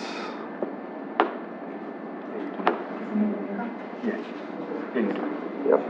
So I'll put the motion. Can I have a seconder? Councillor Blackmore. Would anyone like to speak for or against the rescission? No? Okay. I will put the rescission to the vote. Can I speak for that? No. Okay. Thank you, councillors. I now put the motion to the vote. All those in favour, please raise your hand. Councillors Blackmore, Kim, Reddy and Bellardi. Those against? Councillors Pensabene, Nosworthy and Kai. I declare the motion carried. There's poor people in Homebush West. Thank you very much, Councillor. Yeah, well, you know, we really do think that. Councillor, that's a first warning on interjections. CCS 2, the quarterly budget review. Councillor, sorry, hang on. Reports to council. Can I have I'll move CCS 2. Can I have a seconder? Councillor Blackmore. Councillors, would anyone like to speak for or against the motion? More a question, Mr. Mayor, if I may. Sorry, can you just call the motion, please, councillor? To read it, Councillor Pensabene? Yeah, my mobile phone is very slow. What page is it on? Excellent question. CCS 2 is on page 399. Thank you. Can you give the page when you... 399. Yeah, 399. Yes, this is the quarterly budget review statement for the quarter ending 30 September 2024.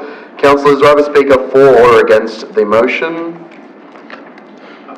Mr. Mayor, obviously it came up in a motion earlier, so that there obviously is a reduction identified here, but my question is, what effect does this have on the asset backlog ratio? I believe that's a question through the chair to the Mr. Yes, if the General Manager could respond. Bring more. The Director. You went through the chair. I did something. Sorry, Councillor Pensabene, just, Sorry.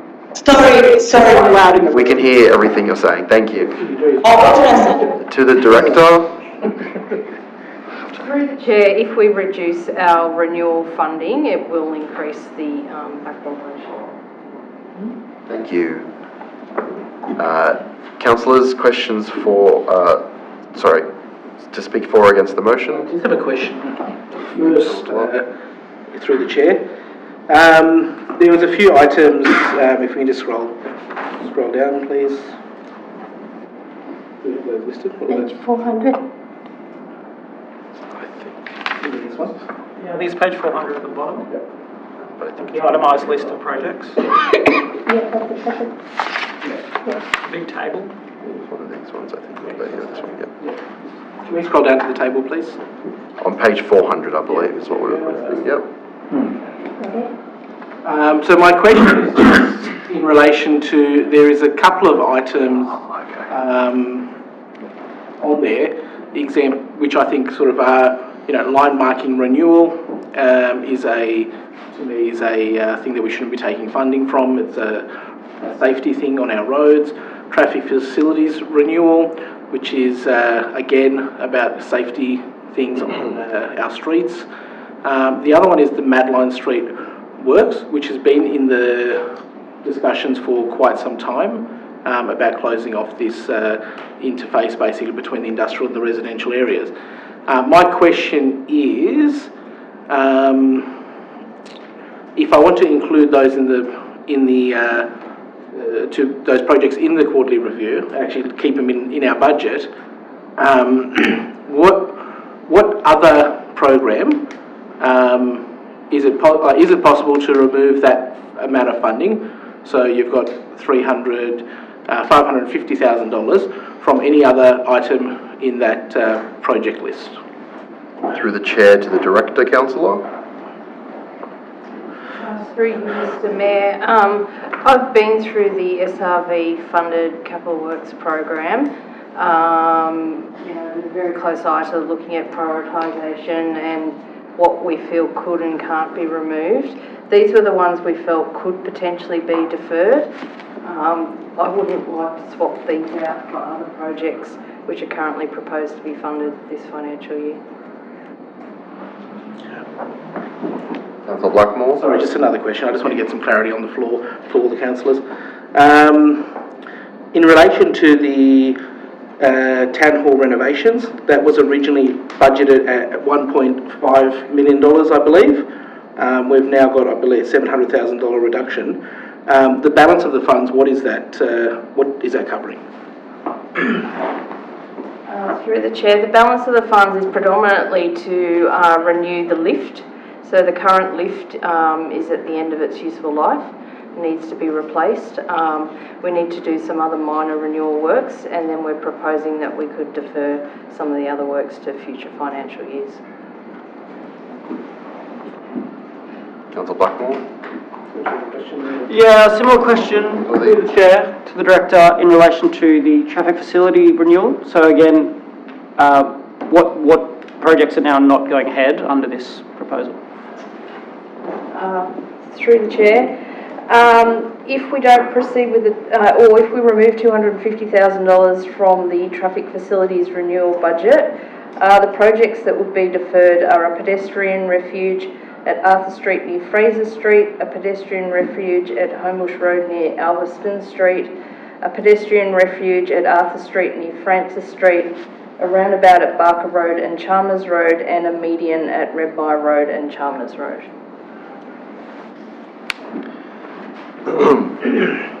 Councillors. Councillor Pensabene.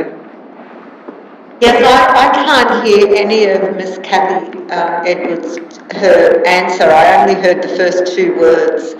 So I can hear everything you say, Councillor Bellardi. Can you repeat that, please? There will be certain... Councillor Pensabene, just to echo what the Director has told us, That's all I need, Councillor. If the traffic facilities renewal is reduced by $250,000, what was stated, not verbatim, was more or less that there will be a deferring or omission of future projects, including a number of pedestrian refuges and a number of roundabouts, I believe, were highlighted, without identifying the specifics of those projects. Thank you. Can I talk now? Yes, you may, Councillor. So the link that we have here, the gateway, thank you. The gateway signage, the line marking renewal, the Madeline Street works, that's all going to be deferred, is that right? Yes. Yes, that is correct, Councillor. We've already started the gateway signage. Can't we complete it rather than just defer it? So, Councillor, is that a question? Through the chair. Through the chair. Through the chair. Yeah. Through the chair, we... Actually, just quickly, I will note that Councillor Pennsylvania won't be able to hear the response to her question. Councillor, if you could, sorry. Do you want to sit on the councillor's chair? Oh, there. Yeah. Councillor Pennsylvania, if you can hear what Ms. Edwards is saying, could you just let us know if you can't or can? So through the chair, Councillor, can you hear me? Yeah. Okay. So we did the gateway signage project in 2 stages. So we have replaced 3 of the signs. The intent was to replace the other 3 signs this financial year. Okay. Thank you. Thank you, Councillor. Thank you. You know how I like the gate... Sorry. Do you have another question, Councillor? No, just a statement. Okay, Councillor Blackmore, would you like to ask your question now?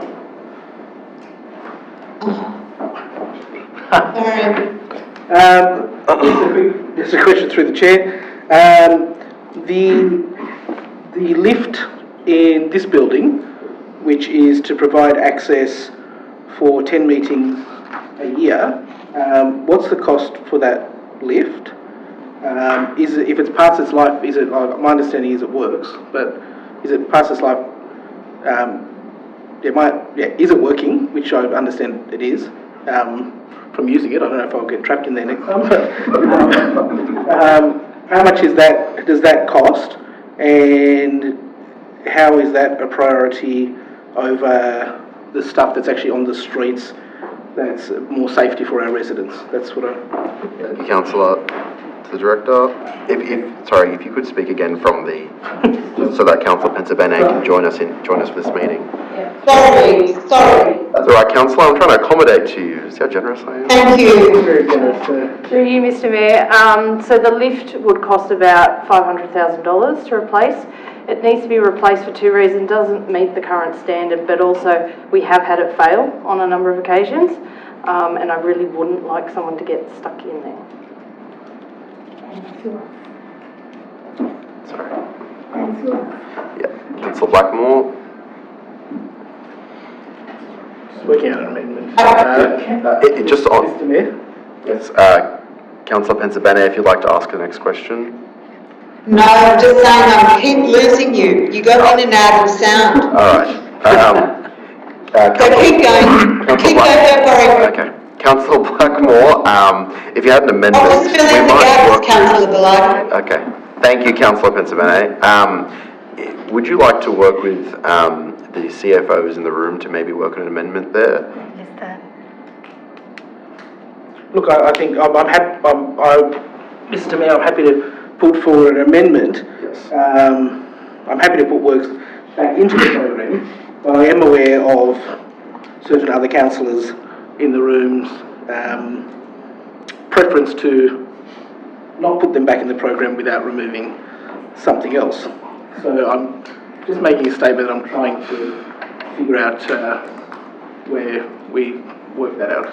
Councillor Blackmore. It was accommodating to allow an increase in Okay.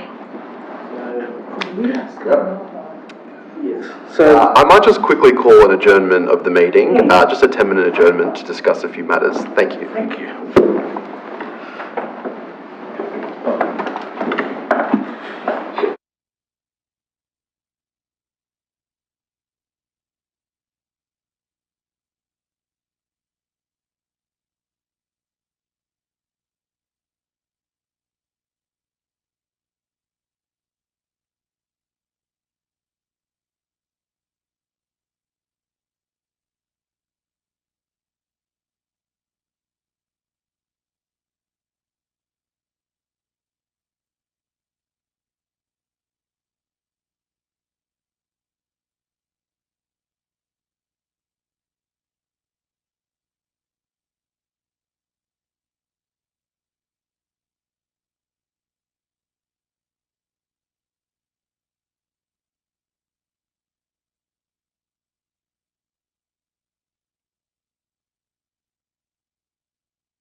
Hi, Karen.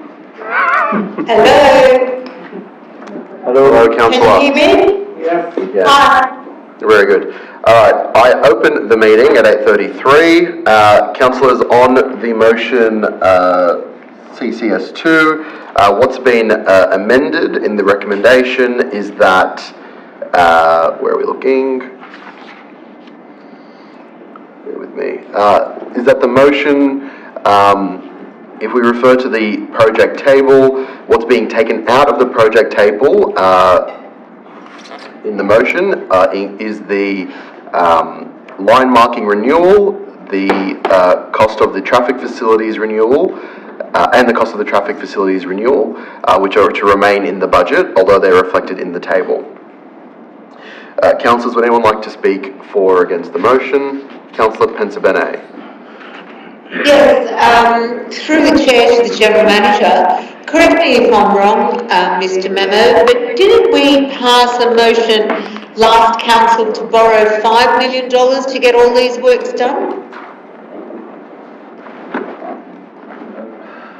Mr. General Manager.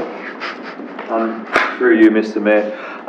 So in the current budget for 24-25, there's approved borrowings of $10 million, $2 million which is for the works being carried out at the driving range, which are currently underway, and then the other $8 million was for the asset renewal works that are included in the budget. So the original planned borrowings was $8 million. These adjustments would actually see the planned borrowings reduce by $1.8 million down to $6.2 million. Right. Councillor Nosworthy. Thank you. I don't have a question. I was going to speak for or against the motion. Sure. But yeah, thank you. Thank you, Mr Mayor. I'd just like to speak against the motion, more specifically the road resheeting that's now been deferred. I'm concerned about the condition of our roads. On my relatively short drive here, I came across 9 potholes. I understand that we have around 45% of our roads in need of some kind of repair, and I worry we're just delaying the inevitable, exposing ourselves to the winds of inflation. To defer it, it'll be a potentially higher cost. Our roads will degrade in that time. It does go back to my previous motion about the asset backlog ratio, and I'm concerned this will increase it, especially on our roads, and potholes are a big issue for local residents. Thank you, Councillor Nosworthy. Just in response to your speaking against the motion, I'll speak for it directly relating to the road renewal resheeting program. Now, that is a reduction of the overall budget of the program, not a complete eradication of funding for road resheeting. So your potholes will be smoothened out. The total amount that was to be borrowed was $3 million. We've reduced it to $2.6 million, also anticipating a $300,000 government grant, which will bring it closer to back to $3 million, 2.9. That's all I have to say on that. Councillors, anyone else to speak for or against? Councillor Blackmore. I'll just quickly speak for the motion, and just a quick thank you for other councillors of working something out to have those important safety matters included in the budget. I'd also like to note and congratulate, I know the Mayor did a lot of work on this program, and I'd like to congratulate the Mayor. The fact that the council has saved $1.8 million is a good start to the term, and looking forward, the fact that we've actually found that saving quite promptly. $1.8 million is quite a lot of money, and we can do a lot of things by not spending that money. Thank you. Thank you, Councillor. Anyone else for or against the motion? That being the case, I now put the motion to the vote. All those in favour, please raise your hand. Councillors Blackmore, Kim, Reddy, Kai and Bellardi. All those against? Councillors Pensabene and Nosworthy. I declare the motion carried. Now to CCS3, Draft Terms of Reference, Budget Review and Finance Committee. Can you give me the page number, please, Councillor? That is on page 410. Thank you.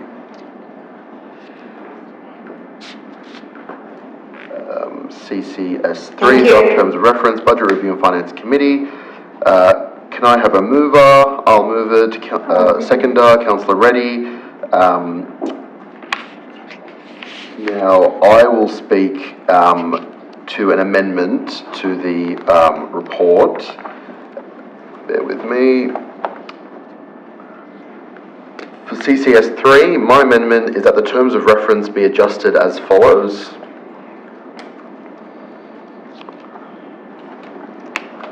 That the councillor members of the committee can request details on all council expenditure.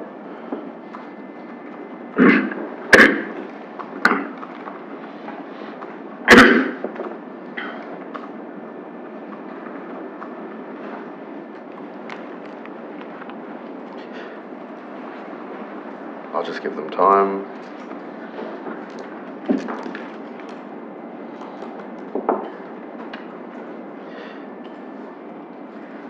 To clarify that point, that the councillor members of the committee can request details on all council expenditure. That the committee hold an ordinary meeting once per month.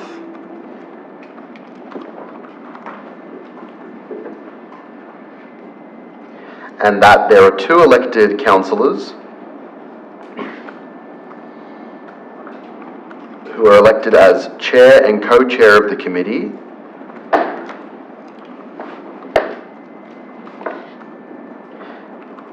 not necessarily including the mayor as chair,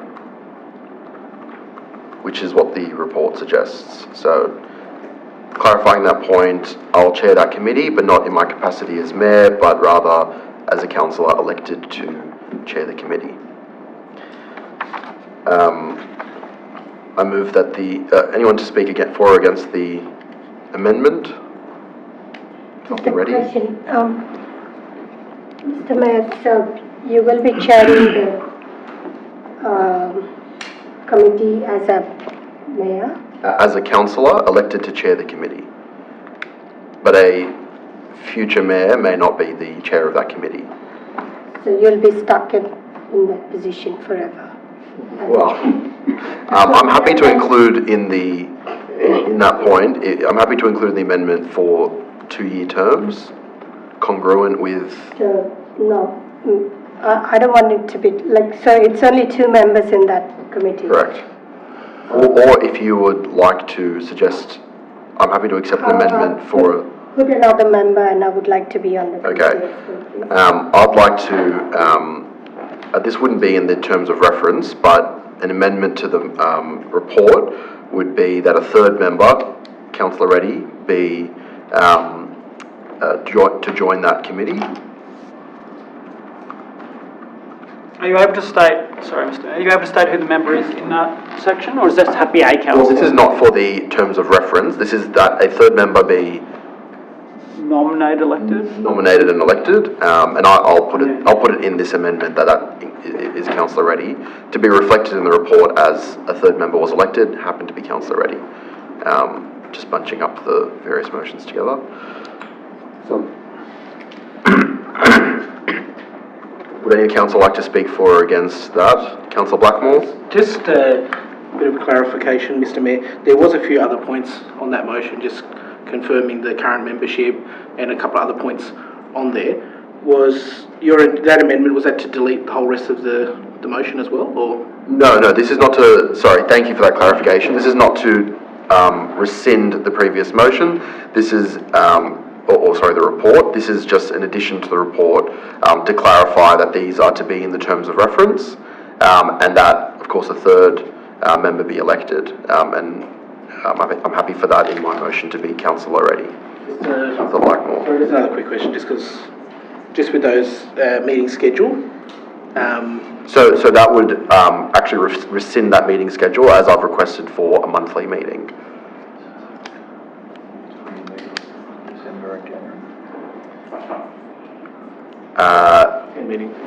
Sorry? A minimum of 10 meetings, is that what you're after? All right, well, I'm happy to include that. So I'll add a 4th point to the draft terms of reference. I'll add a 4th point to the draft terms of reference that beginning in 2025, 10 meetings per year are to be held. A minimum of 10 meetings per year are to be held. At a minimum, if you could just add that to the end. Oh, either or. You say the 2 years term is included? No, I think we're just doing it.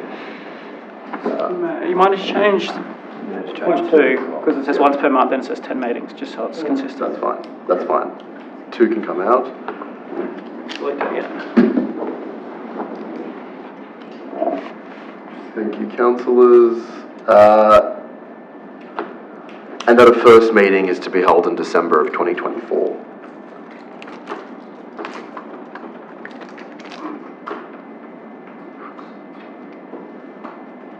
Before voting on that, I might just put a question to the General Manager if that's, if that final point is appropriate.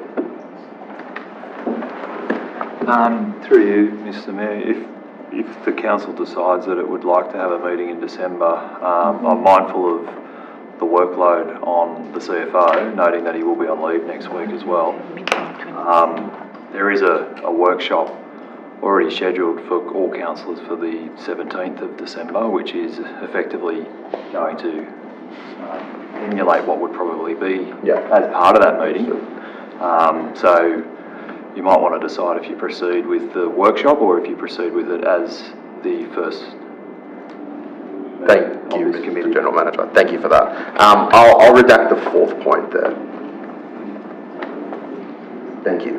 I'll now put that the amendment be it's my motion actually. Oh, sorry, it's not. It's the report. I'll put that the.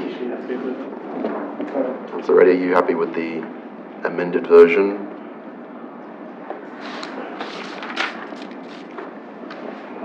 What does it say on there?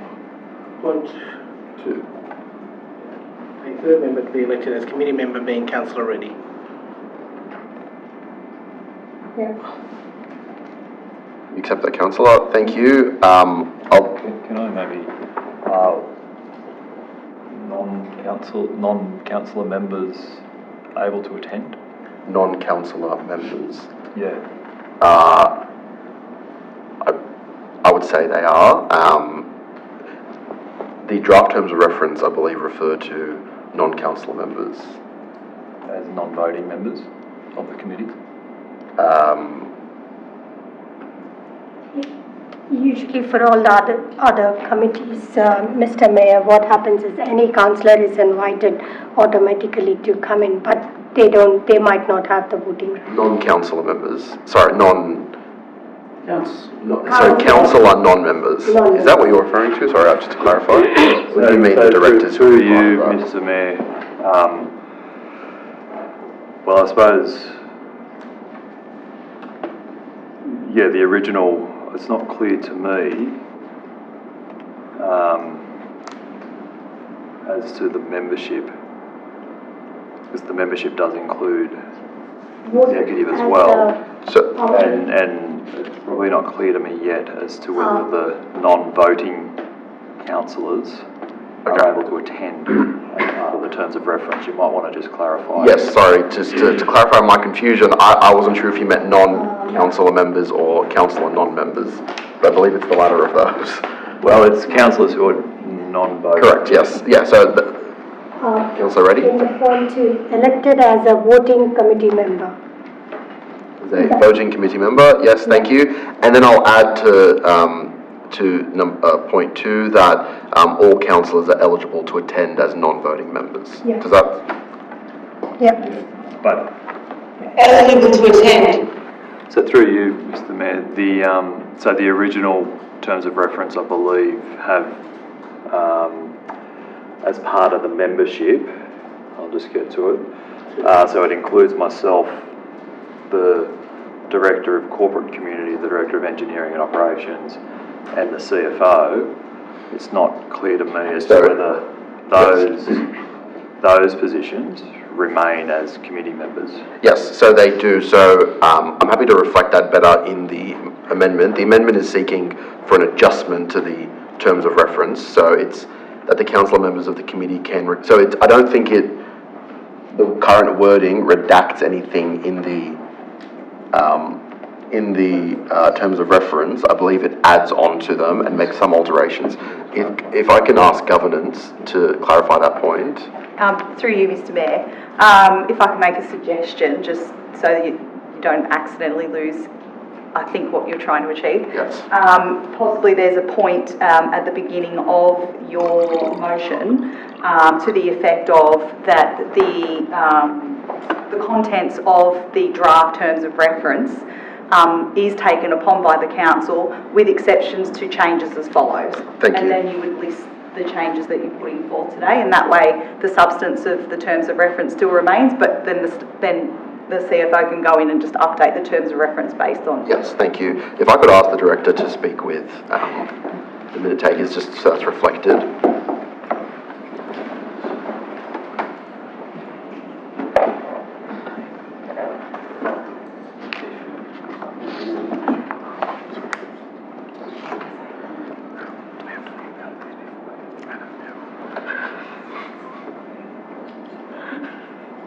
Makes it a lot easier.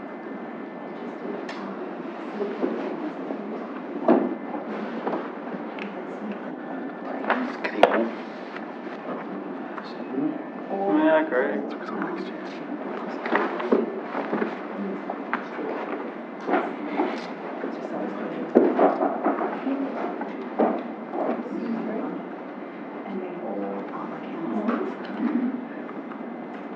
Can anyone hear me? We can hear you, councillor. Nothing's happening. Because I can't hear a thing. We're just waiting on minute taking to confirm the amendment. Oh, so there was no talking? No. Oh, thank you. We're just being Someone rude. just talk. Keep talking so I know I haven't lost you. Is that reflected? I'll start reading from the book. Yep. Filibuster. Okay, thank you. I'm happy with that amendment. I will now put that the amendment be voted upon. All those in favour, please raise your hand. Carried unanimously. I declare the motion carried. The amendment carried. Now I'm happy to, if anyone else would like to speak for or against the motion. No, that being the case, I now put the motion to the vote. All those in favour, please raise your hand. Carried unanimously.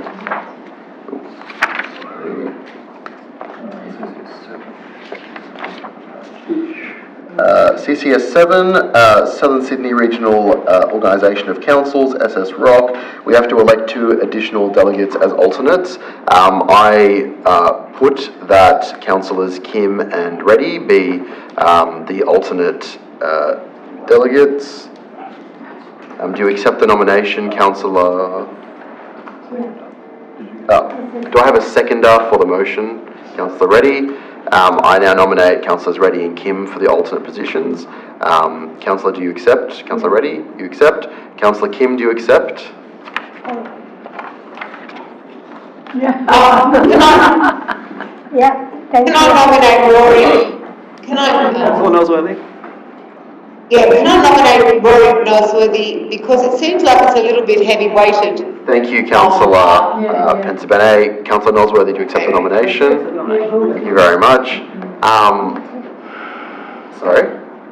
So the first motion, or the first motion to be put is that Councillors Reddy and Kim take those positions. I'll put that motion, and were it to fail, I'll take Councillor Pensabene's as a foreshadowed motion, were it to fail. Thank you, Mr. Chair. Councillors, that being the case, I will put that to a vote, that we nominate Councillors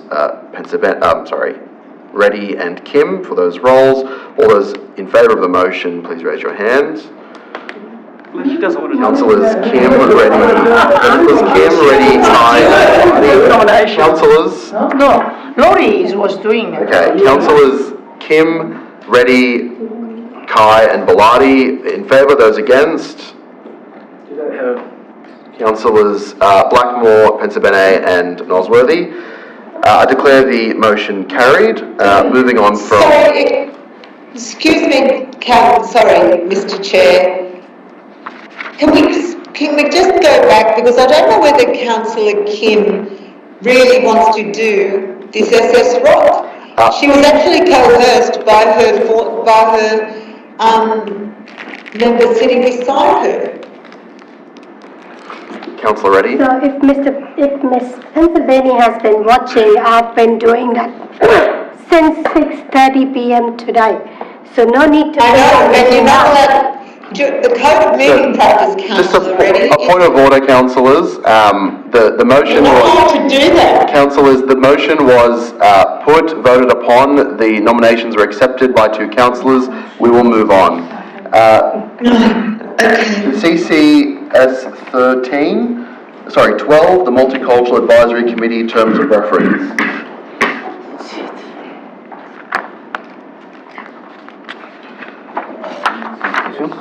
Yes, Councillor, so I will move.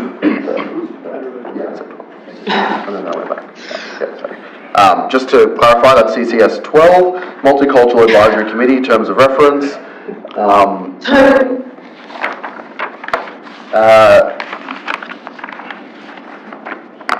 Just to check on Councillor Pensabene. Is everything okay, Councillor Pensabene?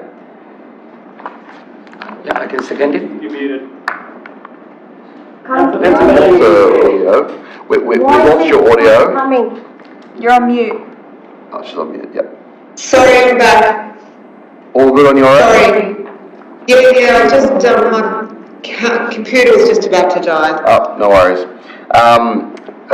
So I'll move the motion. Councillor Kai seconds. Thank you. Councillor, would you like to speak to the motion? Yeah, through the chair, I'd like to amend the motion. Yeah, on the last term, last month, you hear me? Yeah. Okay. In last council. Hi, Mr. Chai. Yeah, hello. In last council meeting, when we decided the multicultural committee's chair is Sandy Reddy, but I think we didn't, have the second councillor as in the meeting as well, in the committee as well. So I would like to recommend myself as the deputy chair as well for the multicultural committee, as I was in the deputy chair of the committee as well in last term. Thank you very much, Councillor Kai. So the amendment is being put from the seconder, and I accept the amendment as the mover, that Councillor Kai be deputy chair of the committee.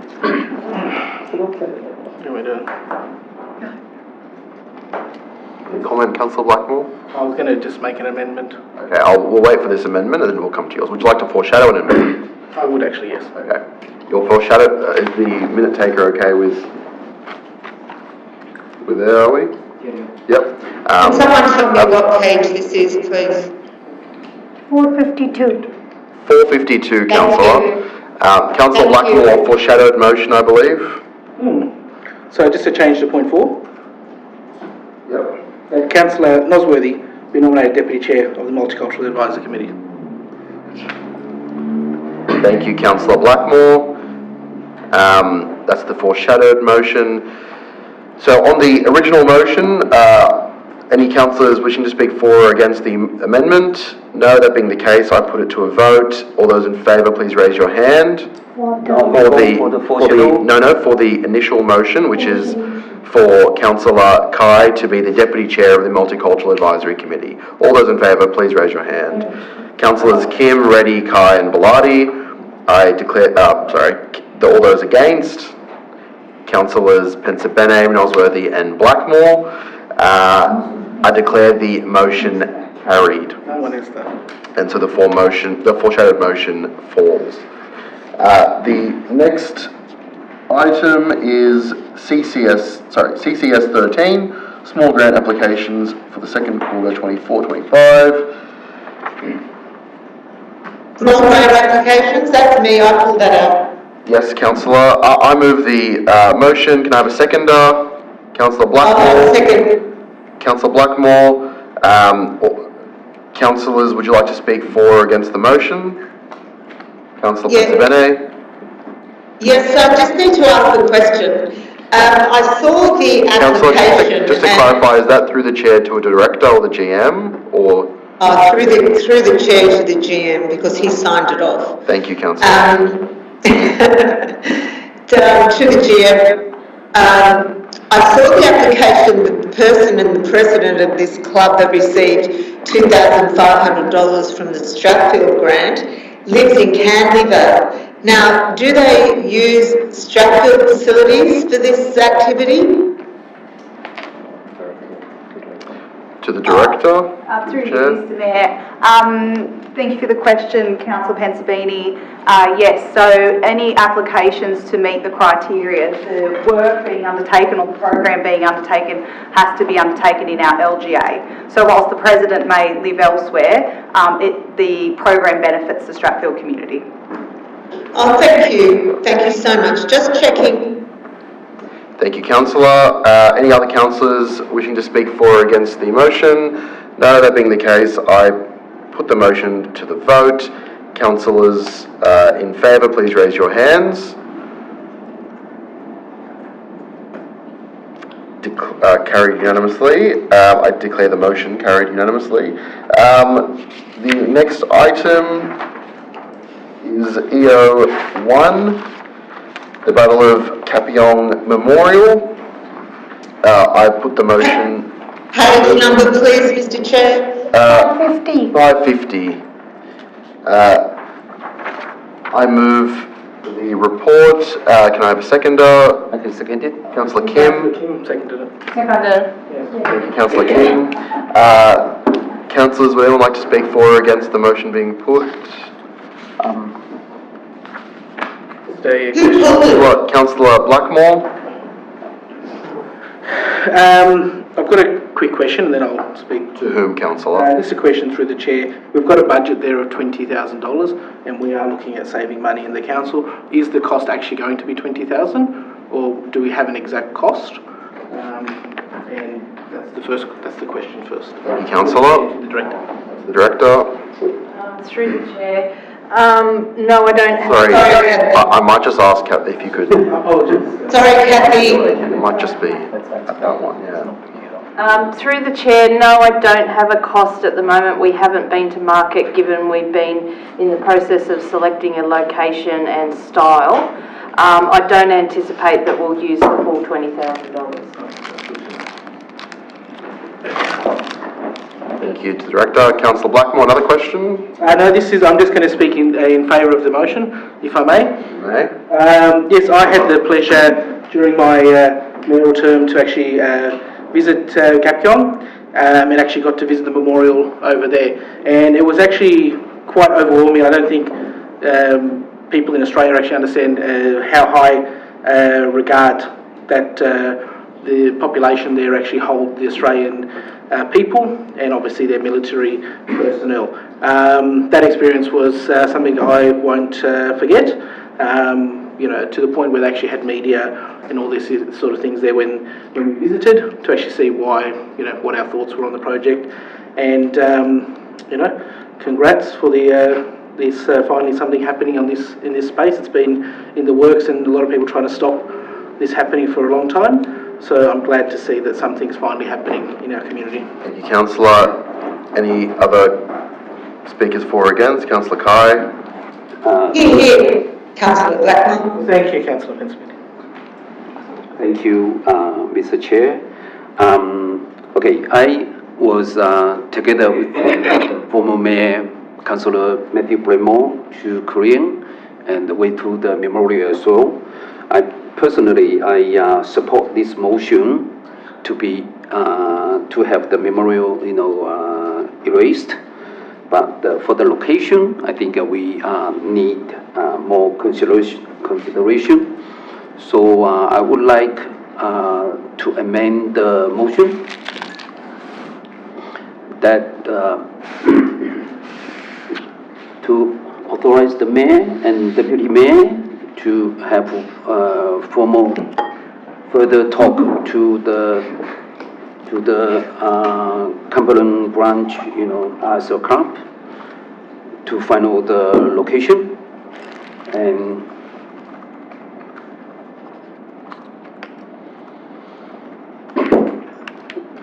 Yeah, that's the point one.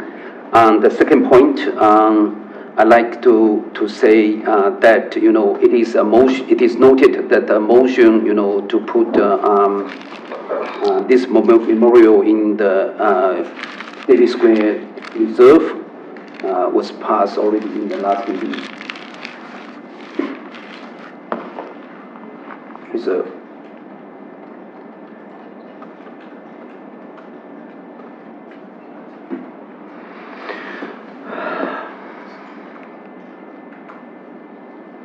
Thank you. If I could just ask a question to Ms. Edwards, the director, about just clarifying the second point in that amendment, and if that was specifically voted upon. That was in a workshop.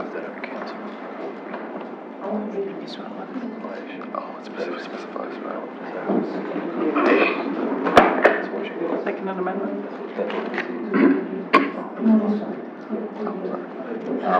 All good, the question has been answered. Thank you. Would anyone like to speak for or against the amendment to the motion? No, Councillor Blackmore? I think the recommendation as put forward by the council staff is sufficient, and it's not, once again, kicking the can down the road. I would say that council, you know, if the recommendation amendment said, you know, that the mayor and, for example, Councillor Kim, who's a bit closer to this matter, were the ones having discussions, I think that would be more appropriate, so I'll be voting against the amendment. Any other speakers for or against the amendment to the motion? Councillor Pensabene? Yes, I'll be voting for the, not voting for the amendment, I'm sorry, but we've been on this subject now for so long, we need to create this as soon as possible, so we can cross it off our list and make sure, and I think Hudson Park is a great area near the Sensory Garden to put a memorial. I think it's a wonderful site, and that the RSL has given us that, that site as well. I think it's really a good idea. And can someone tell me if we voted for the Davis Square, or was it in a workshop? Through the chair. Mr. Jam? Ms. Chair? Through you, Mr. Mayor. So when this matter was previously considered by council, it was for a report to come back, having regard for the Davis Square Reserve. That's what this report is actually responding to, that resolution of council. So the officers have looked at Davis Square Reserve. They've consulted with the Cumberland RSL branch. They have come back to us and recommended that Hudson Park would be, in their opinion, a more suitable location. Yeah, thank you. Thank you, Mr. GM. Kapyeong Battlefield, this memorial is really good, but I'm a Korean, as a Korean. And I'd like to make a really compromise, because he has very sensitive community in the Hudson Park.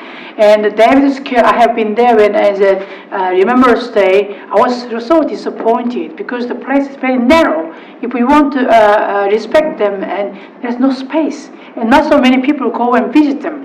So we want to make this memorial Kapyeong really good position. Before we had the Korea Garden at Blessington Park, but because of the shopping center and office building, the people were against it.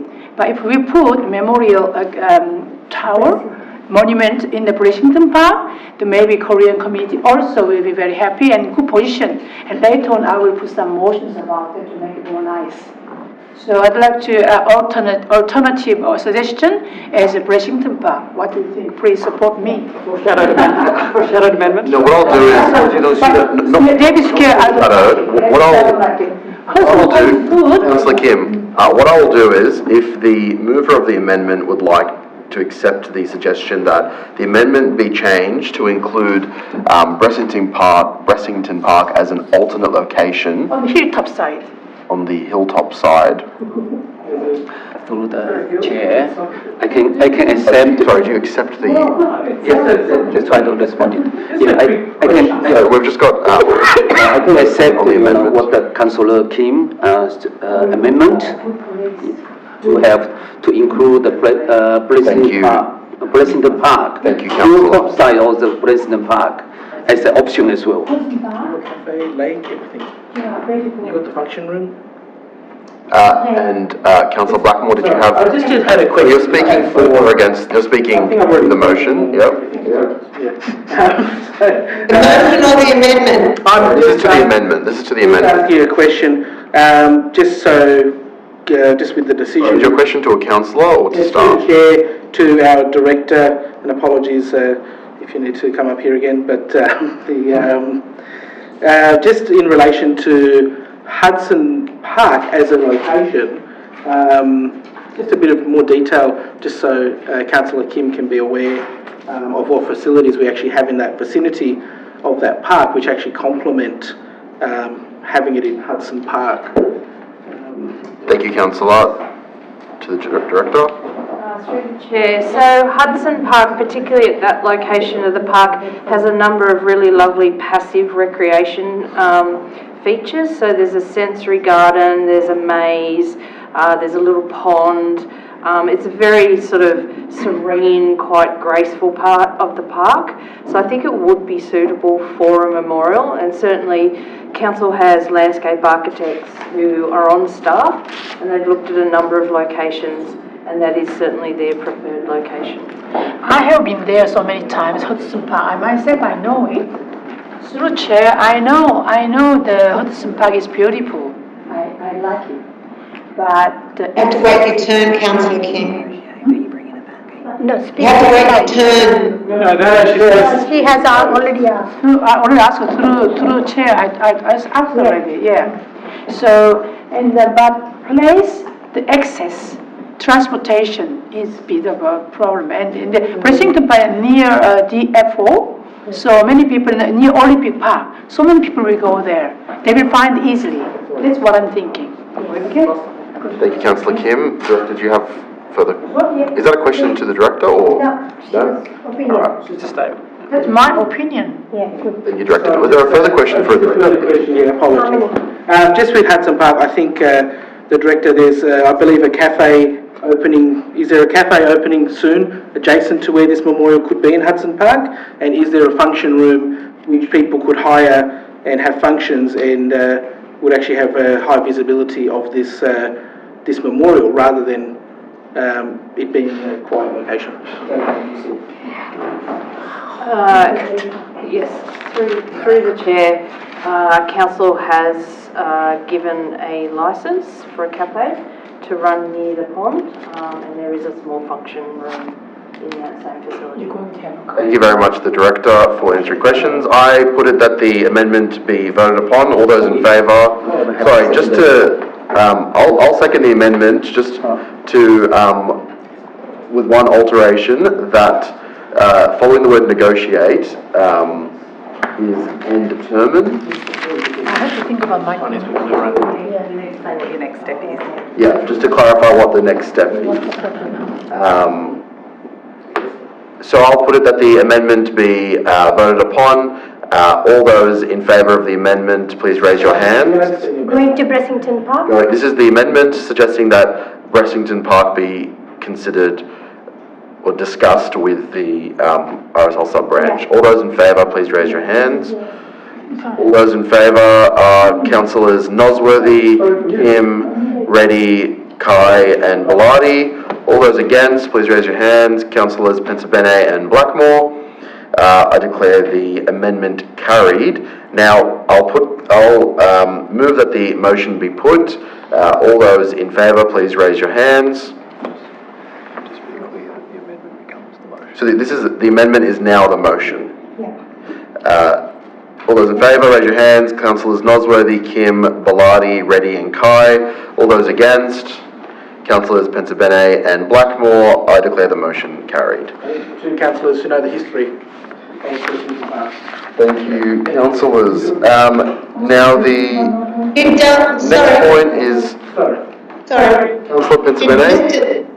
Did Councillor Blackmore get a warning for interjecting? He will in a moment.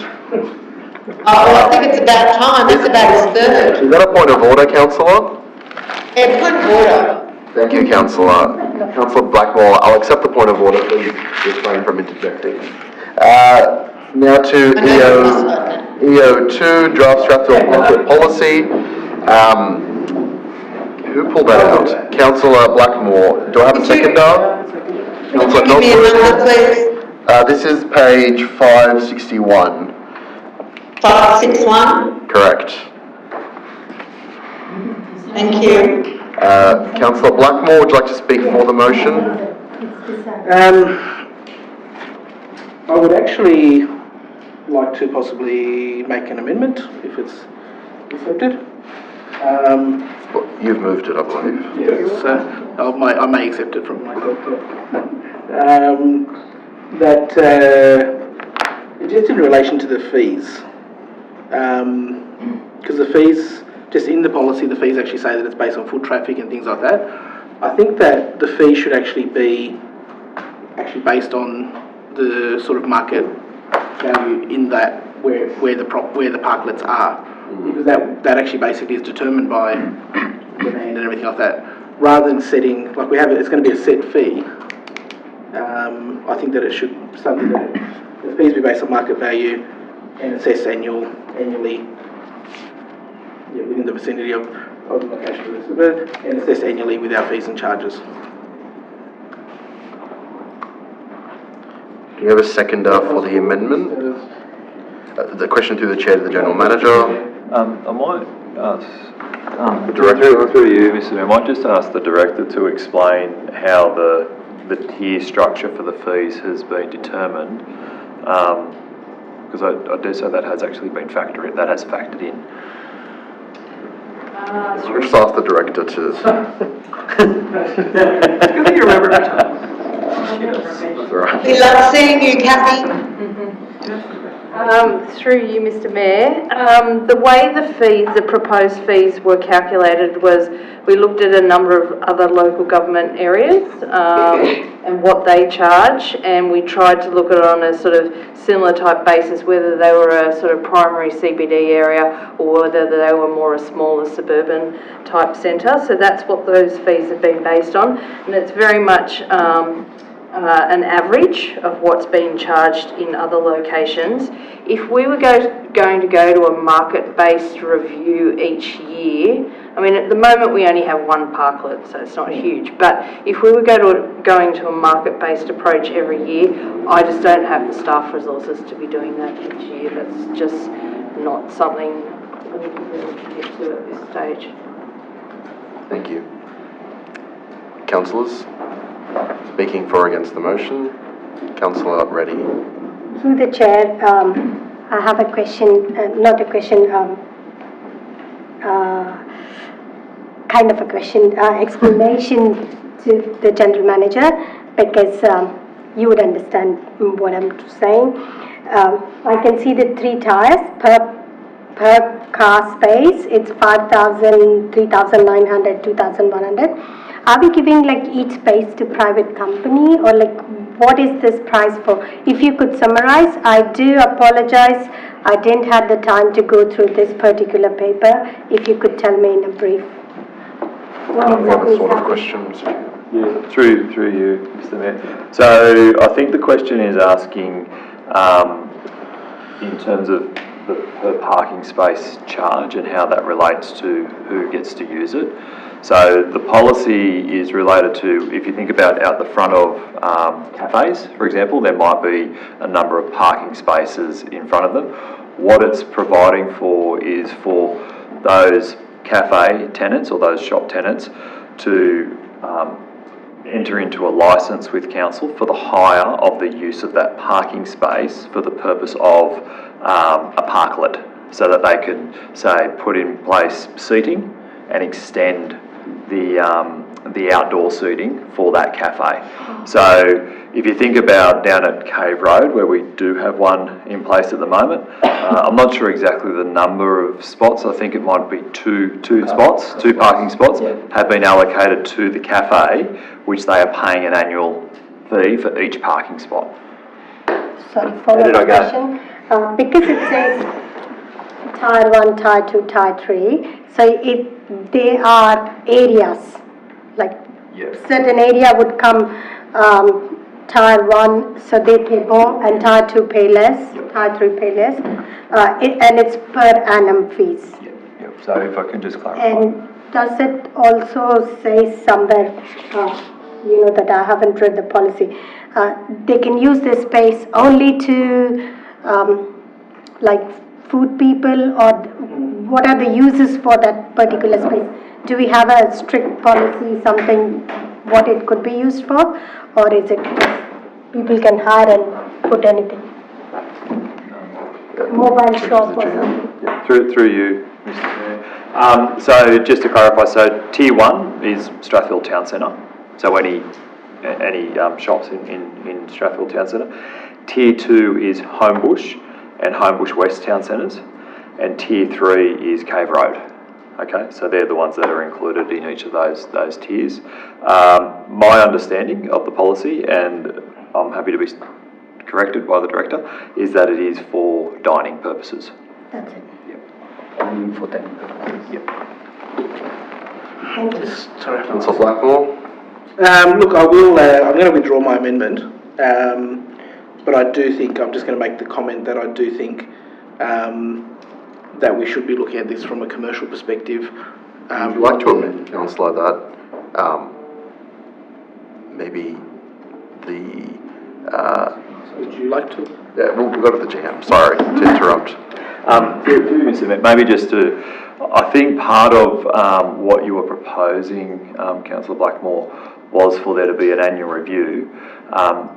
As these fees would become part of the fees and charges set by council, they will be subject to an annual review process in any case. It would be the Tier 1, Tier 2 and Tier 3 review that would be fee structure that would be reviewed through that process. So not sure if that gives you comfort in that regard, but that's what it would be subject to the normal process that council goes through for setting fees and charges. Thank you, General Manager.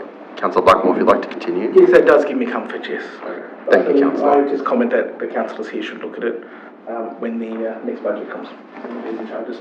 Thank you, Councillor. I am happy to put that to a vote. All those in favour, please raise your hands.